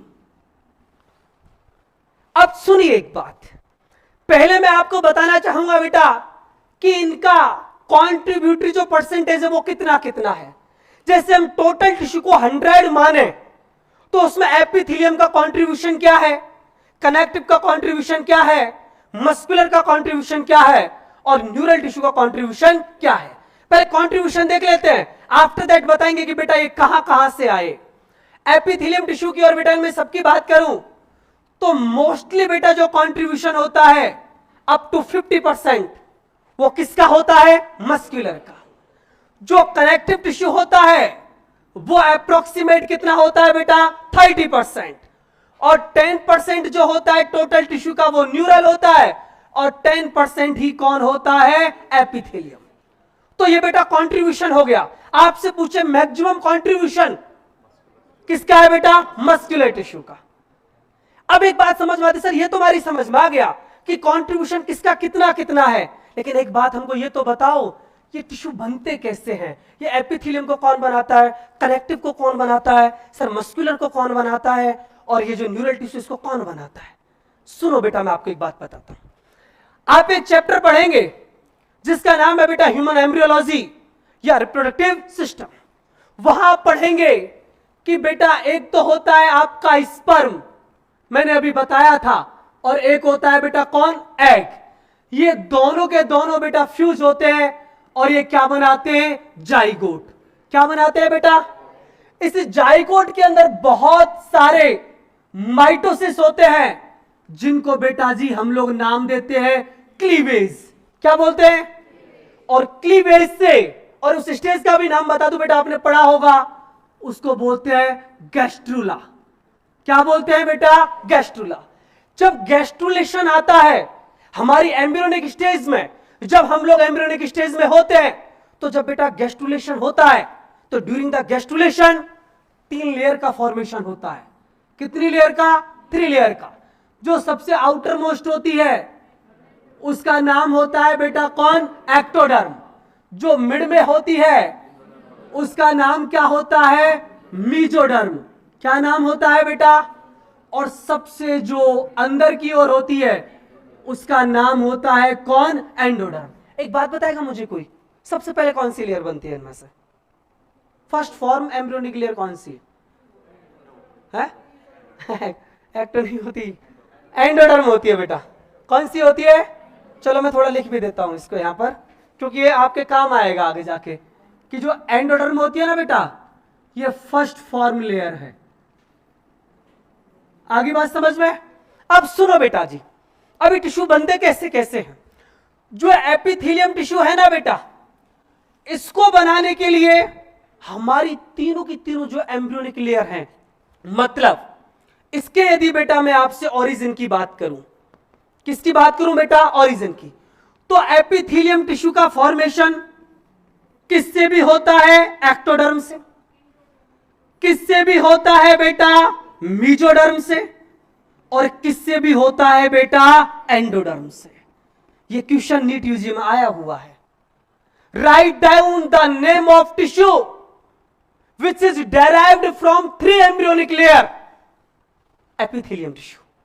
एपिथेलियम टिश्यू अकेला वो टिश्यू है जिसको बनाने के लिए ना केवल एक्टोडर्म वर्क करती है, उतना ही मेसोडर्म भी करती है, और उतना ही कौन करती है? एंडोडर्म। समझ में आ गया आपको? अकेला एपिथेलियम टिश्यू वो टिश्यू है जिसके फॉर्मेशन में तीनों की तीनों जो जर्म लेयर हैं वो मिलकर क्या करती हैं? फंक्शन करती हैं। समझ में आ गया बेटा इतना? अगला सुनना। अब देखो इसको आप क्या फायदा होगा इससे मैं थोड़ा सा आपको बताऊंगा। आप बोलेंगे सर आप आउट ऑफ कंटेंट जा रहे हैं। मैं आउट ऑफ कंटेंट नहीं जा रहा, मैं भी एक्सप्लेन करूंगा आपको। 2 मिनट मुझे दीजिएगा। जो कनेक्टिव टिश्यू है इसका ओरिजिन होता है बेटा मीजोडर्म से। किससे होता है? मस्कुलर जो टिश्यू है उसका ओरिजिन होता है किससे? मीजोडर्म से। और जो न्यूरल टिश्यू है ना, इसका ओरिजिन होता है किससे? एक्टोडर्म से। अब बताऊं बेटा, ये वाला जो आपका चैप्टर है, कौन सा वाला chapter? Structural organisation in animal. यहां तो ये नहीं दे रखा, लेकिन जब आप पढ़ेंगे केमिकल कोऑर्डिनेशन इन ह्यूमन, आप लोग पढ़ेंगे कंट्रोल एंड कोऑर्डिनेशन, मतलब नर्वस सिस्टम जब आप पढ़ेंगे, एंडोक्राइन सिस्टम आप पढ़ेंगे, तो वहां बेटा इन सब के बारे में आपको आएगा। मैं बताता हूं आपको। जब आप ब्रेन पढ़ेंगे ना, तो ब्रेन का वहां लिखा हुआ है brain is originate from ectoderm. अब आपको रटना नहीं है, बिकॉज हमको पता है brain is also part of nervous system. Yes और नो? मतलब वो कौन सा टिश्यू है? नर्वस टिश्यू या न्यूरल टिश्यू? और न्यूरल टिश्यू हम जानते हैं मेड ऑफ, आगे बात समझ में? जैसे मैं आपको बोलूं, आप पढ़ेंगे स्पाइनल कॉर्ड, और स्पाइनल कॉर्ड में आप पढ़ेंगे कि स्पाइनल कॉर्ड का ओरिजिन किससे होता है? एक्टोडर्म से। तो रटना नहीं है। आप सोचेंगे सर ने बता रखा है एनिमल टिश्यू में, यार ये दोनों किसके पार्ट है? नर्वस सिस्टम के। और न्यूरल टिश्यू किससे डेराइव होता है? एक्टोडर्म से। मैं आपको पढ़ाऊंगा पिट्यूटरी ग्लैंड जो हाइपोथैलेमस से जुड़ी रहती है। और उसका ओरिजिन लिखा हुआ है एनसीईआरटी में, आप समझ जाना कि पिट्यूटरी ग्लैंड हाइपोथैलेमस से जुड़ी हुई है ना, हाइपोथैलेमस भी नर्वस सिस्टम का पार्ट है, तो पिट्यूटरी ग्लैंड किसका पार्ट होगा, नर्वस का, तो उसका ओरिजिन भी कहां से होगा, एक्टोडर्म से। नहीं है बेटा बात समझ में? अरे बोलिए कोई दिक्कत? अब आप जब ब्लड पढ़ेंगे सीबीएस में कार्डियोवास्कुलर सिस्टम, तो वहां पढ़ेंगे उसका ओरिजिन किससे हो रहा है, मेसोडर्म से, क्योंकि कनेक्टिव टिश्यू है। समझ में आ रहा है ना बेटा? तो animal tissue not only animal tissue, it is the base of human physiology. समझ रहे हैं आप? और मुझे वक्त दीजिए, एक दिन ये जो क्लास का जो सराउंडेड एटमॉस्फेयर है ना, ये फैन बोलेगा, सिंपल स्क्वेमस एपिथेलियम टिश्यू होता है जो डिफ्यूजन करता है लंग्स के अंदर, मेरा वादा है। ये जो विंडो है ना, इसमें से एक दिन साउंड आएगी जो हार्ट में से आती है, लब डब लब डब लब डब। बस कॉपरेट कर देना। ज्वेलर्जी ऐसा उंगलियों पे दे जाऊंगा, आप नहीं भी पढ़ना चाहोगे ना तब भी पढ़ोगे। आप कितना ही बोलोगे ना, नहीं पढ़नी जूलॉजी, नहीं पढ़नी जूलॉजी, आपसे खुद मेरी नोटबुक कहेगी मुझे तू देख तो सही, दुनिया में मेरे से सुंदर कोई नहीं है, मेरे से ज्यादा मोहब्बत करने लायक कोई है नहीं, तू मुझे पढ़ तो सही, वो कह देगी आपसे। तो मैं ऐसे छोटे मोटे प्रॉमिस तो करता नहीं, ठीक है ना बेटा? और 180 आउट ऑफ 180, 180 आउट ऑफ 180 आ सकते नहीं है, आएंगे। आंख बंद करके ऐसे स्टाइलिश डालोगे ना, उस ऑप्शन पे जाके गिरेगा जो करेक्ट होगा। बताऊं ऐसा क्यों होता है? हम जिस घर में रहते हैं ना, कभी कभी लाइट भी चली जाती है ना, आंख बंद करके हम वॉशरूम तक पहुंच जाते हैं। बताऊं क्यों? कितनी बार गुजरे पता ही नहीं उससे। ऐसे में जूलॉजी से कितनी बार गुजार दूंगा आपको खुद को नहीं पता होगा। तो जैसे मैं पेज बोल रहा हूं ना आपको, ऐसे पेज बोलोगे आप, और बोलोगे sir air sac of lungs page number 273 पर लिखा हुआ है, देख लो आप। सर मेसोथीलियम की बात करनी है, हार्ट की बात करनी है, बहुत आसान है सर, पेज नंबर 283 पर हार्ट लिखा हुआ है सर, बहुत आसान। सर यूरिन का फॉर्मेशन पढ़ना है क्या? सर 293 पर लिखा हुआ है podocyte cell Bowman capsule epithelium tissue, जहां बोलूंगा वही लिखा हुआ होगा। ऐसा मैं मेरे नहीं आपको कर दूंगा, ये मेरा वादा है। एनसीईआरटी में जब क्वेश्चंस आएंगे ना, नीट में जब तुम बैठे होंगे, तो तुमको आंसर याद नहीं आ रहा होगा, पेज नंबर याद आ रहा होगा, ठीक है? लेकिन बस एक दो चीज याद रखना, उदास नहीं होना एक तो मेरी क्लास के अंदर, और ऐसा फेस मत लेके आना सर क्या करें सर, बस कुछ नहीं, कुछ ना रहा जिंदगी में सर, वेट करते हैं सुबह सुबह, लेकिन सर फिर क्या ही करें, अब कुछ ना, ऐसा उजड़ सा गया जहां तेरा बहुत खूबसूरत है बेटा। नहीं सर क्या करे, दिल टूट गया, जब बोन ही नहीं थी तो टूटा कहां? नहीं, क्योंकि मसल्स का तो हमने नहीं सुना कि कहीं ब्रेकडाउन होता है, नहीं हड्डी होती तो टूट भी जाती। तो बेटा ऑब्वियसली आप लोग, बस मुझे पता है यू आर यंग एज, आप लोग अभी जिस स्टेज में आ रहे हैं, तो so many attractions are there, but हमको यदि पढ़ाई से भी अट्रैक्शन रखेंगे ना, तो नो डाउट एनसीईआरटी से भी बहुत अच्छा वाला अट्रैक्शन हो जाएगा। आप उसको जब तक देखोगे नहीं ना, तो नींद नहीं आएगी, एक बार इतना लगाव हो जाता है। आप सोचिए, हम लोग जनरली, मुझे पढ़ने की नीड नहीं होती, मेरी पीपीटी फर्स्ट लास्ट तक ऐसे ब्लैंक आएगी। मैं सर से भी आज यही कह रहा था, सर मेरे से कह रहे सर मेरे को खोज रहे थे, मेरे को जानते नहीं थे कि सर पीपीटी क्या कुछ, सर मेरा ब्लैंक ही चलता है, आप कुछ बैच जो कुछ डालो एडिट करके डाल देना। और ये मेरा सर से प्रॉमिस है, सर ये मेरी पीपीटी ऐसे ही आएगी ब्लैंक ऑल टाइम। नहीं, क्या लिख के लेके आना बेटा, नहीं आपके मन में क्या थॉट्स जाएंगे, हम यदि हम ही लिख के लेके आएंगे, पता है क्या, खुद को था नहीं है यार, हम क्या ही पढ़ाएगा। और मास्टर को इतना साल हो गया, 35 साल इसकी एज हो गई, इसको आज तक नहीं आया, हमको खा आएगा। समझ रहे ना बेटा, मैं आपको एक अंदर कॉन्फिडेंस चाहता हूँ। जरूरी नहीं है जहां से इसके बाल सफेद हो गए वही अच्छा टीचर हो, है ना, मैं उसको प्रूफ कर दूंगा। क्या कर दूंगा? प्रूफ कर दूंगा। तो बेटा ओरिजिन समझ में आ गया आपको? एपिथेलियम टिश्यू का ओरिजिन तीनों एम्ब्रियोनिक लेयर से होता है, जिसमें एक्टोडर्म भी है, मेसोडर्म भी है और एंडोडर्म भी है। कनेक्टिव टिश्यू का बेटा किससे होता है? मेसोडर्म से। मस्कुलर टिश्यू का किसका? मेसोडर्म से। लेकिन एक बार एक क्वेश्चन आया था ट्रू एंड फॉल्स स्टेटमेंट में, एक क्वेश्चन आया था जिपमेर और बीएचयू दोनों में। कि connective tissue sorry muscular tissue always originate from mesoderm? एक तो ये क्वेश्चन था, मतलब ये ऑप्शन था। और एक बार आया था कि muscular tissue usually originate from mesoderm.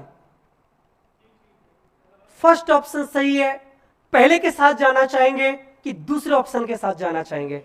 Second option के साथ। लेकिन क्यों, मुझे कोई एक्सप्लेनेशन दे सकता है आप? Very good. Iris and ciliary body, जो हमारी आई की जो मसल्स होती है ना, उनका ओरिजिन मेसोडर्म से नहीं होता। वो सर क्यों नहीं होता? जब मैं आई पढ़ाऊंगा तब बता दूंगा। बट इतना याद रख लीजिएगा कि जो आइरिस है, कौन है बेटा, और एक कौन है आपका सीलियरी बॉडी, इन दोनों का जो ओरिजिन होता है वो किससे होता है बेटा? एक्टोडर्म से। आगे इतना समझ? मतलब मैं बोलूं आप लोगों को अभी एक बात, वो क्या है कि बेटा दोनों में से कौन सा स्टेटमेंट सही है? Muscular tissue always originate from mesoderm या muscular tissue usually originate from mesoderm? Second option सही है। अभी मैं लिखाऊंगा उस स्टेटमेंट को। यहां तो कोई दिक्कत, कोई परेशानी? अब बेटा सुनिए, तीसरे नंबर पर हम लोग बात कर लेते हैं इनके फंक्शन का। वैसे तो जब मैं एक एक पढ़ाऊंगा तो डिटेल में इनके फंक्शन भी समझा दूंगा, लेकिन यहां पर थोड़ा हम लोग याद रख लेते हैं कि एपिथेलियम जो टिश्यू होता है ना बेटा, इसका नाम ही है एपिथेलियम। मतलब एपी अपॉन थीलिया, ग्रो, किसी ना किसी के ऊपर ग्रो करता है। किसके लिए? प्रोटेक्शन के लिए। किसके लिए? तो बेटा इसका जो मेनली फंक्शन है, वैसे और भी सारे होते हैं, लेकिन अभी आप याद रख लीजिए वो क्या होता है? प्रोटेक्शन। कनेक्टिव टिश्यू का नाम से पता हो रहा है, कनेक्शन बिटवीन टू स्ट्रक्चर बेटा ब्रिज की तरह बिहेव करता है। मस्कुलर का फंक्शन बताएंगे आप? लोकोमोशन एंड मूवमेंट्स पता है ना आपको? तो इसका सॉरी बेटा यहां लिख देता हूं, इसका फंक्शन है लोकोमोशन एंड कौन बेटा? मूवमेंट्स। और बेटा न्यूरल टिश्यू का फंक्शन आप जानते हैं, कंट्रोल एंड कोऑर्डिनेशन। बेटा एक बात बताओ, आप लोग लोकोमोशन और मूवमेंट्स में कोई डिफरेंस जानते हैं क्या? लोकोमोशन और मूवमेंट्स में कोई डिफरेंस है क्या? क्या है बताएगा कोई मुझे?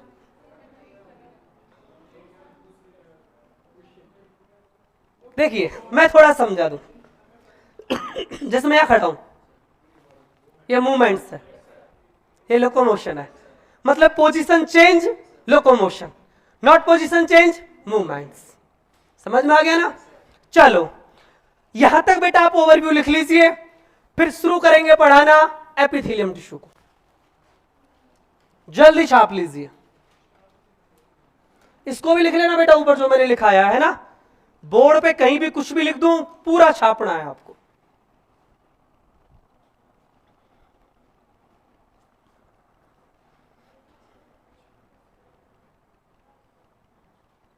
लोग पता है क्या कहते हैं, एनिमल टिश्यू बहुत बोरिंग चैप्टर है। बोरिंग चैप्टर है एनिमल टिश्यू? बिल्कुल बोरिंग नहीं है, मजा आएगा इसको पढ़ के आपको। अभी तो आप रुको, पहला ही तो क्लास है ना। ओ टिश्यू बाहर आगे गएगा, क्यों ओडल बाहर आगे गएगा? देख मैं गैमेट्स बना रहा हूं, मुझे इसलिए जर्मिनल भी कहता है। ओवरी से बाहर आ जाएगा, टेस्टिस से बाहर आ जाएगा, घबराओ मत, ले आएंगे उसको। छाप लिया? बेटा तू ऐसे हाथ क्यों लगा रहा है सर से, क्या हो गया है? क्या दिक्कत हो गई? कुछ उदास मत रहे, क्या डॉक्टर कैसी बात करता है? इतना स्मार्ट बच्चा है ना, फेस पे स्माइल रखेगा ना और अच्छा लगेगा। सर स्माइल तो छीन ली मेरी किसी ने, कहां से हंसू मैं? देखो लाइन सुनिए ना बेटा, success is not key to happiness but happiness may be key to success. खुश रहना सीखो। लिख लिया यहां तक? बताओ कोई दिक्कत? आगे चलें? सुनिए बेटा, सबसे पहले हम लोग शुरू करते हैं, उसका नाम है एपी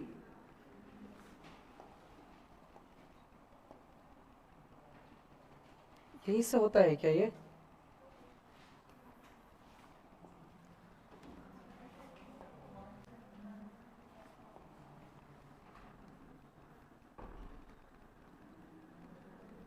एपिथेलियम टिश्यू। कौन सा टिश्यू बेटा? Epithelium tissue. सुनिए देखिए जरा बेटा, ये एपिथेलियम जो वर्ड था राइसेस वाइसेस ने दिया था, उनको ज्यादा याद मत रखना, और थोड़े से वो जो स्पेशल पॉइंट्स आपने लिख भी रखे हैं कि टिश्यू वर्ड जो था वो बाइचैट ने दिया, स्टडी ऑफ टिश्यूज को हिस्टोलॉजी कहते हैं, हिस्टोलॉजी वर्ड मेयर ने दिया, तो मैं उनको बाद में लिखा दूंगा, है ना, एक साथ के, वो आते तो है नहीं है, तो ब्रैकेट में एक साथ जाके लिखा दूंगा, तो ज्यादा परेशान नहीं होना आप लोग, ठीक है? वो सब मैं जो कहूंगा ना वही आएगा नीट में, ऐसा टेंशन लेने की जरूरत नहीं आप, ठीक है ना, वही आएगा। देखिए बेटा, एपिथेलियम टिश्यू शुरू करते हैं। एपिथेलियम जो वर्ड था वो राइसेस ने दिया, मत फोकस करना, लेकिन एक मेन चीज पर फोकस करिए कि एपिथेलियम जो टिश्यू है ना बेटा, इसके अंदर दो वर्ड आपको नजर आ रहे हैं। एक जो वर्ड है ना उसका नाम है बेटा एपी, और दूसरा जो वर्ड है ना उसका नाम है बेटा थीलिया। एपी का यदि आप इंग्लिश में मतलब निकालेंगे तो एपी को कहते हैं बेटा अपॉन, और जो थीलिया होता है इसका मतलब होता है कौन बेटा? ग्रो। इसकी टर्मिनोलॉजी से इतना क्लियर हो गया कि एपिथेलियम टिश्यू एक ऐसा टिश्यू है जो किसी ना किसी के ऊपर क्या करेगा? ग्रो करेगा। लेकिन यहां पर दो बातें परेशान करती है, सर क्यों करेगा ग्रो, और करेगा तो किसके ऊपर ग्रो करेगा? सुनिए बेटा, मैं आपको बताता हूं। पहला तो मैं बताऊंगा वाई, ये अपॉन ग्रो क्यों कर रहा है, और दूसरा बेटा मैं बताऊंगा कि इसकी पोजीशन क्या है, किसके ऊपर ग्रो करता है। अपॉन ग्रो इतना तो हमारी समझ में आता है कि एपिथेलियम टिश्यू, एपी बोले अपॉन, थीलिया का मतलब grow, upon grow, but why, क्यों, ऐसा क्या हुआ कि इसको किसी ना किसी के ऊपर ग्रो करना पड़ा? मैं आपको बताता हूं बेटा, एनसीईआरटी क्या कहती है, हमको थोड़ा सा एवोल्यूशन में जाना पड़ेगा। मैं आपको एक बात समझाता हूं। मान लीजिए कुछ मैं इस तरीके से कुछ सेल का फॉर्मेशन कर रहा हूं बेटा, जब इस धरती पर इवोल्यूशन चल रहा था, ह्यूमन अपने एडवांस कैरेक्टर की ओर जा रहा था, नए नए जब ऑर्गेनिज्म बन रहे थे, तो नेचर के अंदर क्या हुआ मैं आपको बताता हूं। जब एनिमल का डेवलपमेंट चल रहा था, पॉरीफेरा से सीलेंट्रेटा, टीनोफोरा, टीनोफोरा के बाद प्लेटीहेल्मिन्थीज, एस्केहेल्मिन्थीज, और आगे जाके कॉर्डेटा, और कॉर्डेटा में भी बेटा ह्यूमन का डेवलपमेंट हो रहा था। तो ड्यूरिंग द एवोल्यूशन उस विकास के दौरान एक नीड पड़ी, और वो नीड थी बेटा प्रोटेक्शन की। किसकी बेटा? नेचर ने कहा देख ह्यूमन, मैं तेरी बॉडी के अंदर अच्छे से अच्छा रेस्पिरेशन रख दूंगा, मैं तेरी बॉडी के अंदर अच्छे से अच्छा एक्सक्रीशन रख दूंगा, मैं तेरी बॉडी के अंदर अच्छे से अच्छा बेस्ट से बेस्ट केमिकल कोऑर्डिनेशन रख दूंगा। लेकिन हम एडवांस तो हो गए, लेकिन आपको पता है प्रोटेक्शन मस्ट प्रायोरिटी होती है, यस और नो? यदि हम आदमी की, एक ह्यूमन की, एक तरीके से बोले बेटा एक यूनिक यदि नीड की बात करें तो मैं हैबिटेट जरूर आता है। मतलब जब इवोल्यूशन चल रहा था तो ड्यूरिंग द इवोल्यूशन हमारी इस बॉडी के अंदर प्रोटेक्शन की नीड पड़ी। किसकी नीड पड़ी? प्रोटेक्शन की। और हमारी जो बॉडी की सारी जो सेल्स थी, उन सेल्स ने इकट्ठा होकर ये डिसाइड किया, देखो भाई किडनी तो हम बना रहे हैं एडवांस से एडवांस, लंग्स हम बना रहे हैं एडवांस से एडवांस, हाइट हमारा बहुत यूनिक है, ब्रेन भी हमारा बहुत यूनिक है, लेकिन इन सबको किसकी नीड है? प्रोटेक्शन की। तो जब चारों के चारों टिश्यू से हमारा जब बॉडी फॉर्म हो रहा था, तो नेचर ने कहा आप चारों में से कोई एक चूज कर ले कि प्रोटेक्शन किसको देना है। तो एपिथेलियम टिश्यू ने सबसे पहले हाथ खड़ा कर दिया कि घबराओ ना, इस पूरी बॉडी के लिए प्रोटेक्शन मैं दूंगा। एपिथेलियम टिश्यू ने बेटा जिम्मेदारी ले ली, रेस्पॉन्सिबिलिटी ले ली कि मैं प्रोटेक्शन दूंगा पूरी बॉडी के विस्तार के लिए। लेकिन आप सबको पता है यदि हमको प्रोटेक्शन देना है तो हमको बेटा यूनिटी होना बहुत जरूरी है, यस और नो? हम स्ट्रांग तब हो पाएंगे जब बेटा हम एक तरीके से कलेक्शन में होंगे। तो ये एपिथेलियम टिश्यू ने कहा कि मेरी सेल्स आप आ जाइए, और हम सारे के सारे इकट्ठे होके, मैं एक तरीके से बोलूं तो हम कॉम्पैक्टली क्या हो जाते हैं? Bind with each other. ये क्यों हो रहा है बेटा? समझ में आ गया आपको? प्रोटेक्शन के लिए। किसके लिए? क्योंकि जब हम कॉम्पैक्टली बाइंड हो जाएंगे तो हमारे अंदर कोई फॉरेन पार्टिकल एंट्री नहीं कर पाएगा। तो फिर सुन लीजिए, प्रोटेक्शन का काम किसने चूज किया? एपिथेलियम टिश्यू ने। जब उसने प्रोटेक्शन का फंक्शन चूज किया तो बेटा ऑटोमेटिक इसकी सेल्स को कॉम्पैक्टली क्या होना पड़ गया? बाइंड। ये क्यों हो रहा है मैं आपको बता देता हूं। ये सारा का सारा खेल हो रहा है बेटा किसके लिए? For protection. अब बेटा एक बात सुनिए, जब एपिथेलियम टिश्यू की सेल्स कॉम्पैक्टली बाइंड कर गई तो बताइए मुझे, due to compactly bind of cells of epithelium tissue, जब बेटा सेल एक दूसरे से अटैच हो गई बहुत तेजी के साथ, तो क्या इनके बीच में किसी भी प्रकार का कोई इंटरसेलुलर स्पेस रहेगा? नहीं रहेगा। प्रोटेक्शन का फंक्शन चूज किया एपिथेलियम ने, प्रोटेक्शन के लिए सेल को इकट्ठा कर लिया और कॉम्पैक्टली बाइंड कर लिया। कॉम्पैक्टली बाइंड किया तो इंटरसेलुलर स्पेस क्या हो गया? डिसअपियर हो गया, एब्सेंट हो गया। मैं कहूं आप लोगों से, due to compactly bind the intercellular space are absent between the cells of epithelium tissue. और यही कारण था एपिथेलियम टिश्यू ने अब जाके सोचा कि तूने ना बहुत कुछ गवा दिया। एपिथेलियम टिश्यू को भी नहीं पता था कि उसको इतनी बड़ी कुर्बानी देनी पड़ जाएगी। क्या हुआ बेटा मैं आपको बताऊंगा कि जब मान लीजिए एपिथेलियम टिश्यू की सेल्स इतना कॉम्पैक्टली बाइंड कर गई कि कोई इंटरसेलुलर स्पेस ही ना रहा, तो बताइए क्या इन सेल्स के बीच में कोई ब्लड वेसल्स आ सकती है? नहीं आ सकती। कोई लिम्फेटिक वेसल्स आ सकती है? नहीं आ सकती। और हम सब जानते हैं blood vessels contain blood and lymphatic vessels contain lymph and both are the source of nutrition. Yes और नो?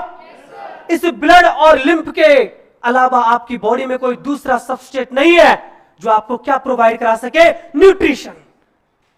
और एपिथेलियम टिश्यू भिखारी हो गया। दुनिया को तो प्रोटेक्शन देने का काम चूज कर लिया, बट उस प्रोटेक्शन की चाहत में इसने अपने इंटरसेलुलर स्पेस को एब्सेंट कर दिया। और जब इंटरसेलुलर स्पेस एब्सेंट हो गए, due to absence of intercellular space, blood vessels, कौन बेटा? Blood vessels. एंड कौन बेटा? Lymphatic vessels. कौन सी वेसल्स? अरे बोलिए ना, लिम्फेटिक वेसल्स क्या हो गए? Absent between the cells of epithelium tissue. मैं एक बात बोल दूं, इनको ऐसे वर्ड ना लिख के मैं एक वर्ड लिख देता हूं, ये हो गया बेटा एवेस्कुलर। यस और नो? बेटा प्रोटेक्शन के लिए कॉम्पैक्टली बाइंड हुए तो इंटरसेलुलर स्पेस एब्सेंट हो गया, and due to intercellular space blood vessels and the lymphatic vessels also absent between the cells of epithelium tissue. और जब बेटा ना ब्लड रहा ना लिम्फ रहा, तो मैं कह दूं एक तरीके से ये हो गया लेक ऑफ न्यूट्रिशन। क्या हो गया बेटा? Lake of nutrition.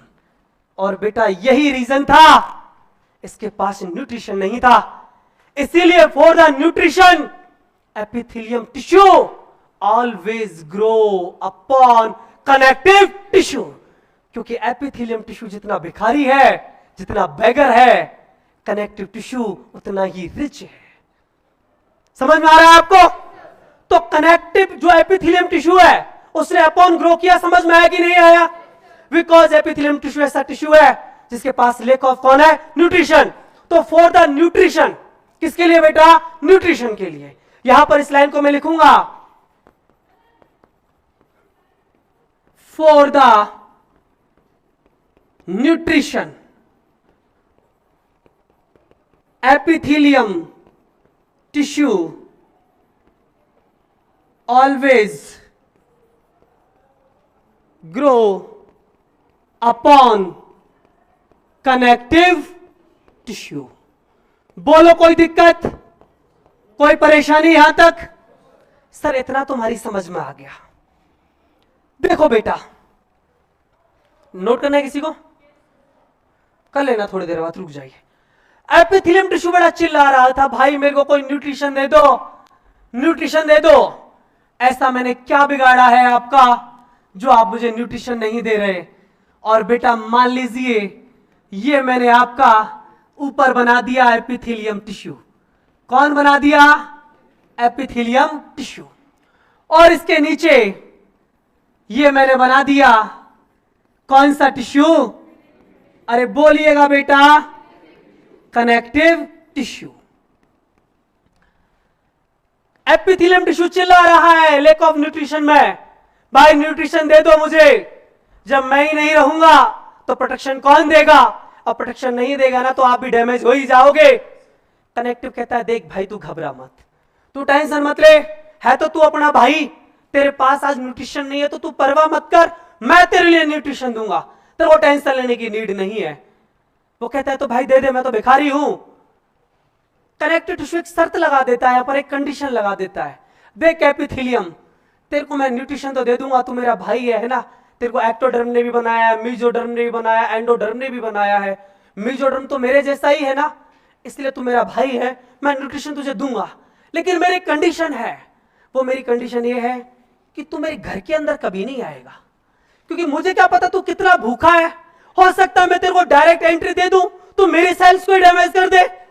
देख तू मेरे अंदर नहीं आएगा, एक काम करते हैं, कुछ रास्ता तू तय कर, कुछ रास्ता मैं तय करता हूं। एपिथेलियम टिश्यू कहता है भाई मेरे को क्यों चलवा रहा है, मेरे पास पहले एनर्जी नहीं है। वो कहता है देख ये मेरा परेशानी नहीं है, तेरे को चल के तो आना पड़ेगा न्यूट्रिशन के लिए। एपिथेलियम टिश्यू कहता है ठीक है मैं कुछ करता हूं।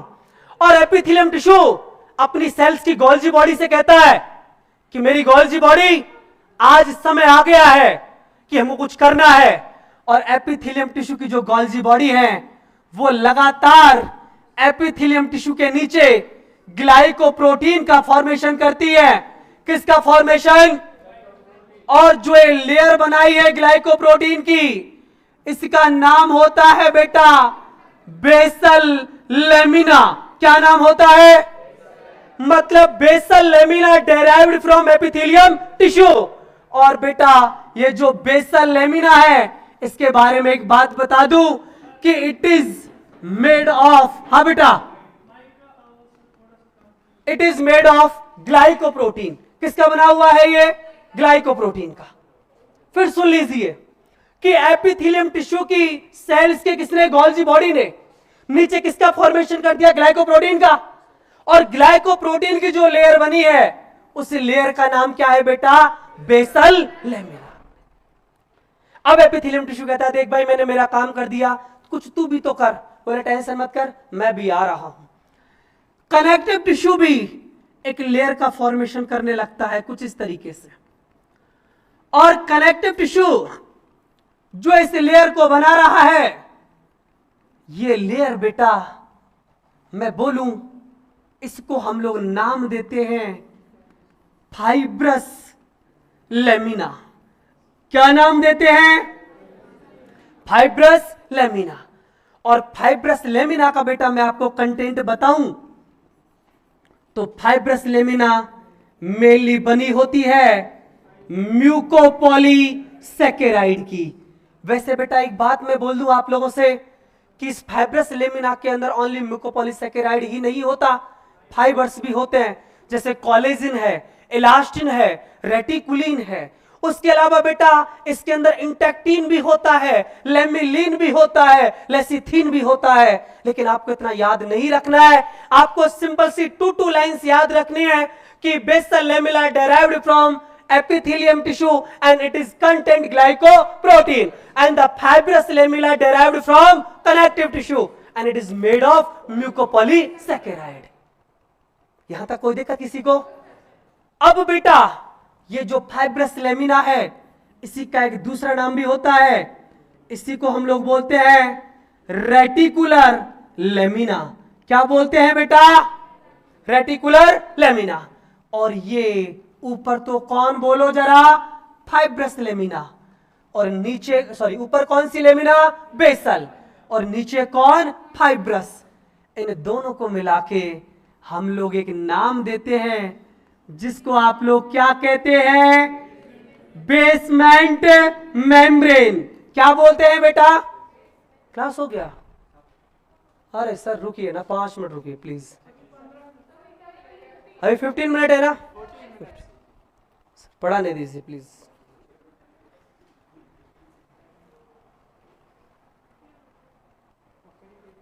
सुनिए बेटा, इसको हम लोग क्या बोलते हैं, बेसमेंट मेम्ब्रेन।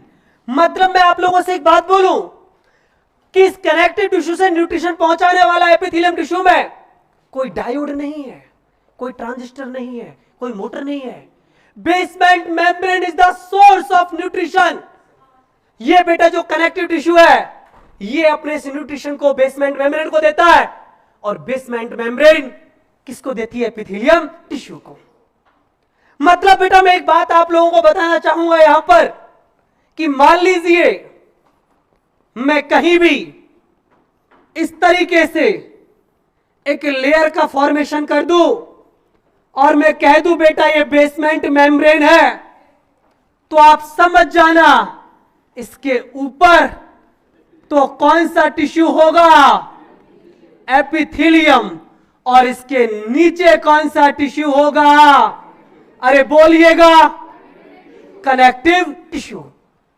लेकिन बेटा एक मैं यहां पर आपको AMU, अलीगढ़ मुस्लिम यूनिवर्सिटी, जिसका पहले एक अलग से एग्जाम होता था, उसका एक ट्रू एंड फॉल्स स्टेटमेंट लिखाना चाहूंगा कि epithelium tissue and connective tissue always linked with basement membrane.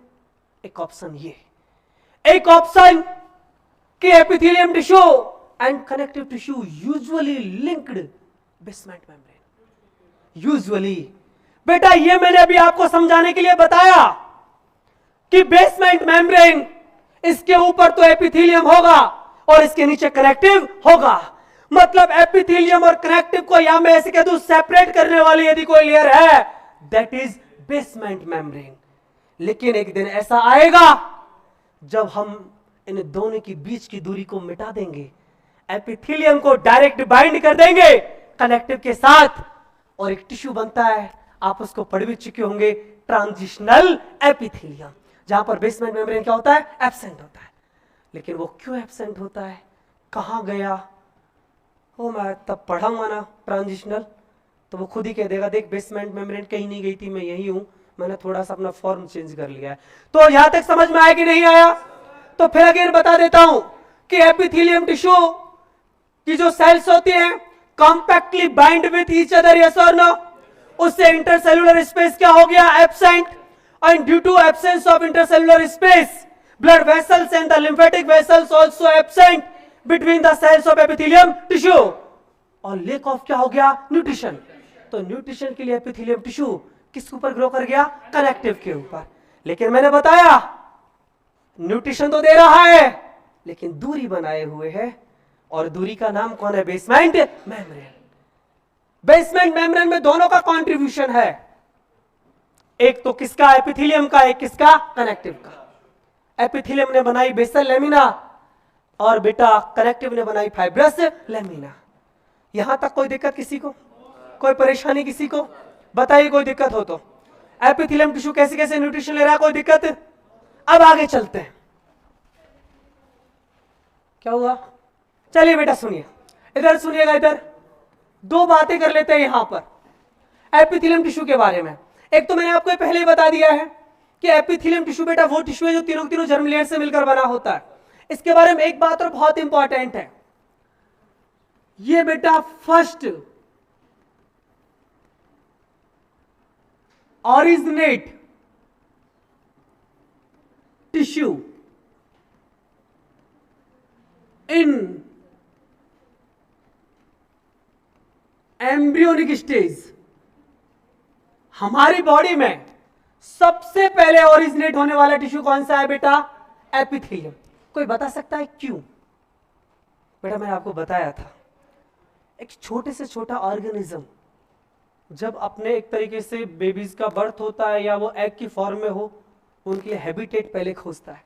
मान लीजिए हम किडनी को बना लेते पहले और प्रोटेक्शन नहीं होता तो डैमेज हो जाती, तो बेटा we have to first need of protection, so epithelium tissue first derived and first originate in embryonic stage. ये बहुत इंपॉर्टेंट बात है कि बेटा सबसे पहला ओरिजिनेट होने वाला टिश्यू कौन सा है ह्यूमन की बॉडी में, उसका नाम क्या है, एपिथेलियम टिश्यू। कोई दिक्कत यहां तक किसी को, कोई परेशानी बता दीजिए बेटा, कोई दिक्कत हो तो, नहीं है ना किसी को। सुनिए अब आगे कि जो एपिथेलियम टिश्यू है, कौन सा टिश्यू है बेटा, एपिथेलियम टिश्यू। इसके बारे में मैं एक बात कर लेता हूं आपसे, जो एनसीईआरटी लिखती है कि बेटा इधर देखिएगा, मान लीजिए ये मैंने कौन सी मेम्ब्रेन बना दी, बेसमेंट मेम्ब्रेन, और इस बेसमेंट मेम्ब्रेन के ऊपर बेटा मान लीजिए ये कोई भी ग्रुप ऑफ सेल्स है, तो ये कौन सा टिश्यू है, एपिथेलियम टिश्यू। आपकी एक चीज तो समझ में आ रही है कि एपिथेलियम टिश्यू की जो सेल्स की जो एक सरफेस है ना, वो तो किसके साथ बाइंड कर रही है, बेसमेंट मेम्ब्रेन के साथ, और जो एक सरफेस है ना, वो एक तरीके से बोल दूं तो कैसी सरफेस है बेटा, फ्री सरफेस है कि नहीं है। एनसीईआरटी जब आप पढ़ेंगे और पेज नंबर 101 देखेंगे तो वहां पर ये लाइन लिखी हुई है कि the free surface of epithelium tissue, उसका डायरेक्शन क्या है, उसका डायरेक्शन क्या क्या हो सकता है।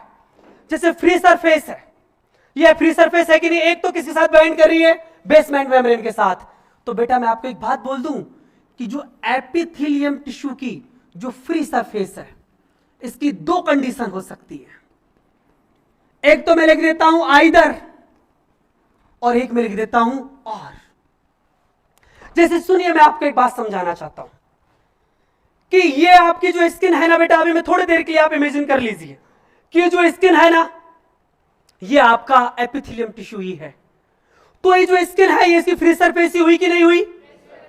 तो या तो बेटा जो free surface of epithelium tissue जो है, ये टूवर्ड्स एक्सटर्नल एटमॉस्फेयर हो सकती है, या एक्सटर्नल एनवायरनमेंट हो सकती है, यस और नो। दूसरा, आपने पढ़ा होगा हमारी जो ओरल कैविटी है, जो बकल कैविटी है, इसके अंदर भी कौन है, एपिथेलियम टिश्यू। लेकिन इधर कौन है बेटा, सैलाइवा है, मतलब बॉडी फ्लूइड है। चलो और मैं आपको एग्जांपल दूं, आप लोगों ने ऐसा कुछ पढ़ा होगा कि ये ब्लड वेसल्स है। सर प्लीज 2 मिनट्स हैं अभी, सर प्लीज प्लीज मेरा फ्लो मत तोड़िएगा। बेटा आपने इसे पढ़ा होगा, ये ब्लड वेसल्स, ये ब्लड वेसल्स जो है, इसके अंदर भी एपिथेलियम टिश्यू होता है। इधर कौन है बेटा, ब्लड। तो बेटा मैं आप लोगों से बोलूं कि free surface of epithelium tissue, एक तो मैं लिख सकता हूं either towards external environment, yes और नो, और टूवर्ड्स बॉडी फ्लूइड्स। समझ में आया कि नहीं आया। ये लाइन बेटा आप एनसीईआरटी पढ़ेंगे पेज नंबर 101, वहां पर लिखी हुई है, और अभी तक आई नहीं है नीट यूजी के अंदर, तो आप इसकी इंपॉर्टेंस समझ सकते हैं, यस और नो। वो आपको कहां घुमाएगा मैं बताऊंगा, वो आपको बड़ी बड़ी लाइन देगा, the function of epithelium tissue is protection, the free surface of epithelium tissue towards. इस वर्ड को गलत कर सकता है, एक्सटर्नल की जगह इंटरनल दे देगा। क्या दे देगा, इंटरनल, और आपको कंफ्यूज करने की कोशिश करेगा। बट मेरा पढ़ाया हुआ बच्चा कभी नीट यूजी के अंदर कंफ्यूज नहीं होगा, बिकॉज मैं अगेन फिर कह रहा हूं, the free surface of epithelium tissue या तो वो कहां होगी, टूवर्ड्स एक्सटर्नल एनवायरनमेंट। इसका मैं एग्जांपल भी लिख देता हूं, जैसे कौन बेटा, आपका स्किन, वो एक्सटर्नल एनवायरनमेंट के कहां है बेटा, कांटेक्ट में है। और बेटा इसका भी मैं आपको एग्जांपल लिख देता हूं, जैसे आपकी बक्कल कैविटी, जिसके अंदर सैलाइवा भरी रहती है, यस और नो। अरे फ्लूइड है कि नहीं है सैलाइवा। जैसे आपकी ब्लड वेसल्स, इसके अंदर भी कौन भरा हुआ है? ब्लड। तो बेटा फ्री सरफेस समझ में आ गया?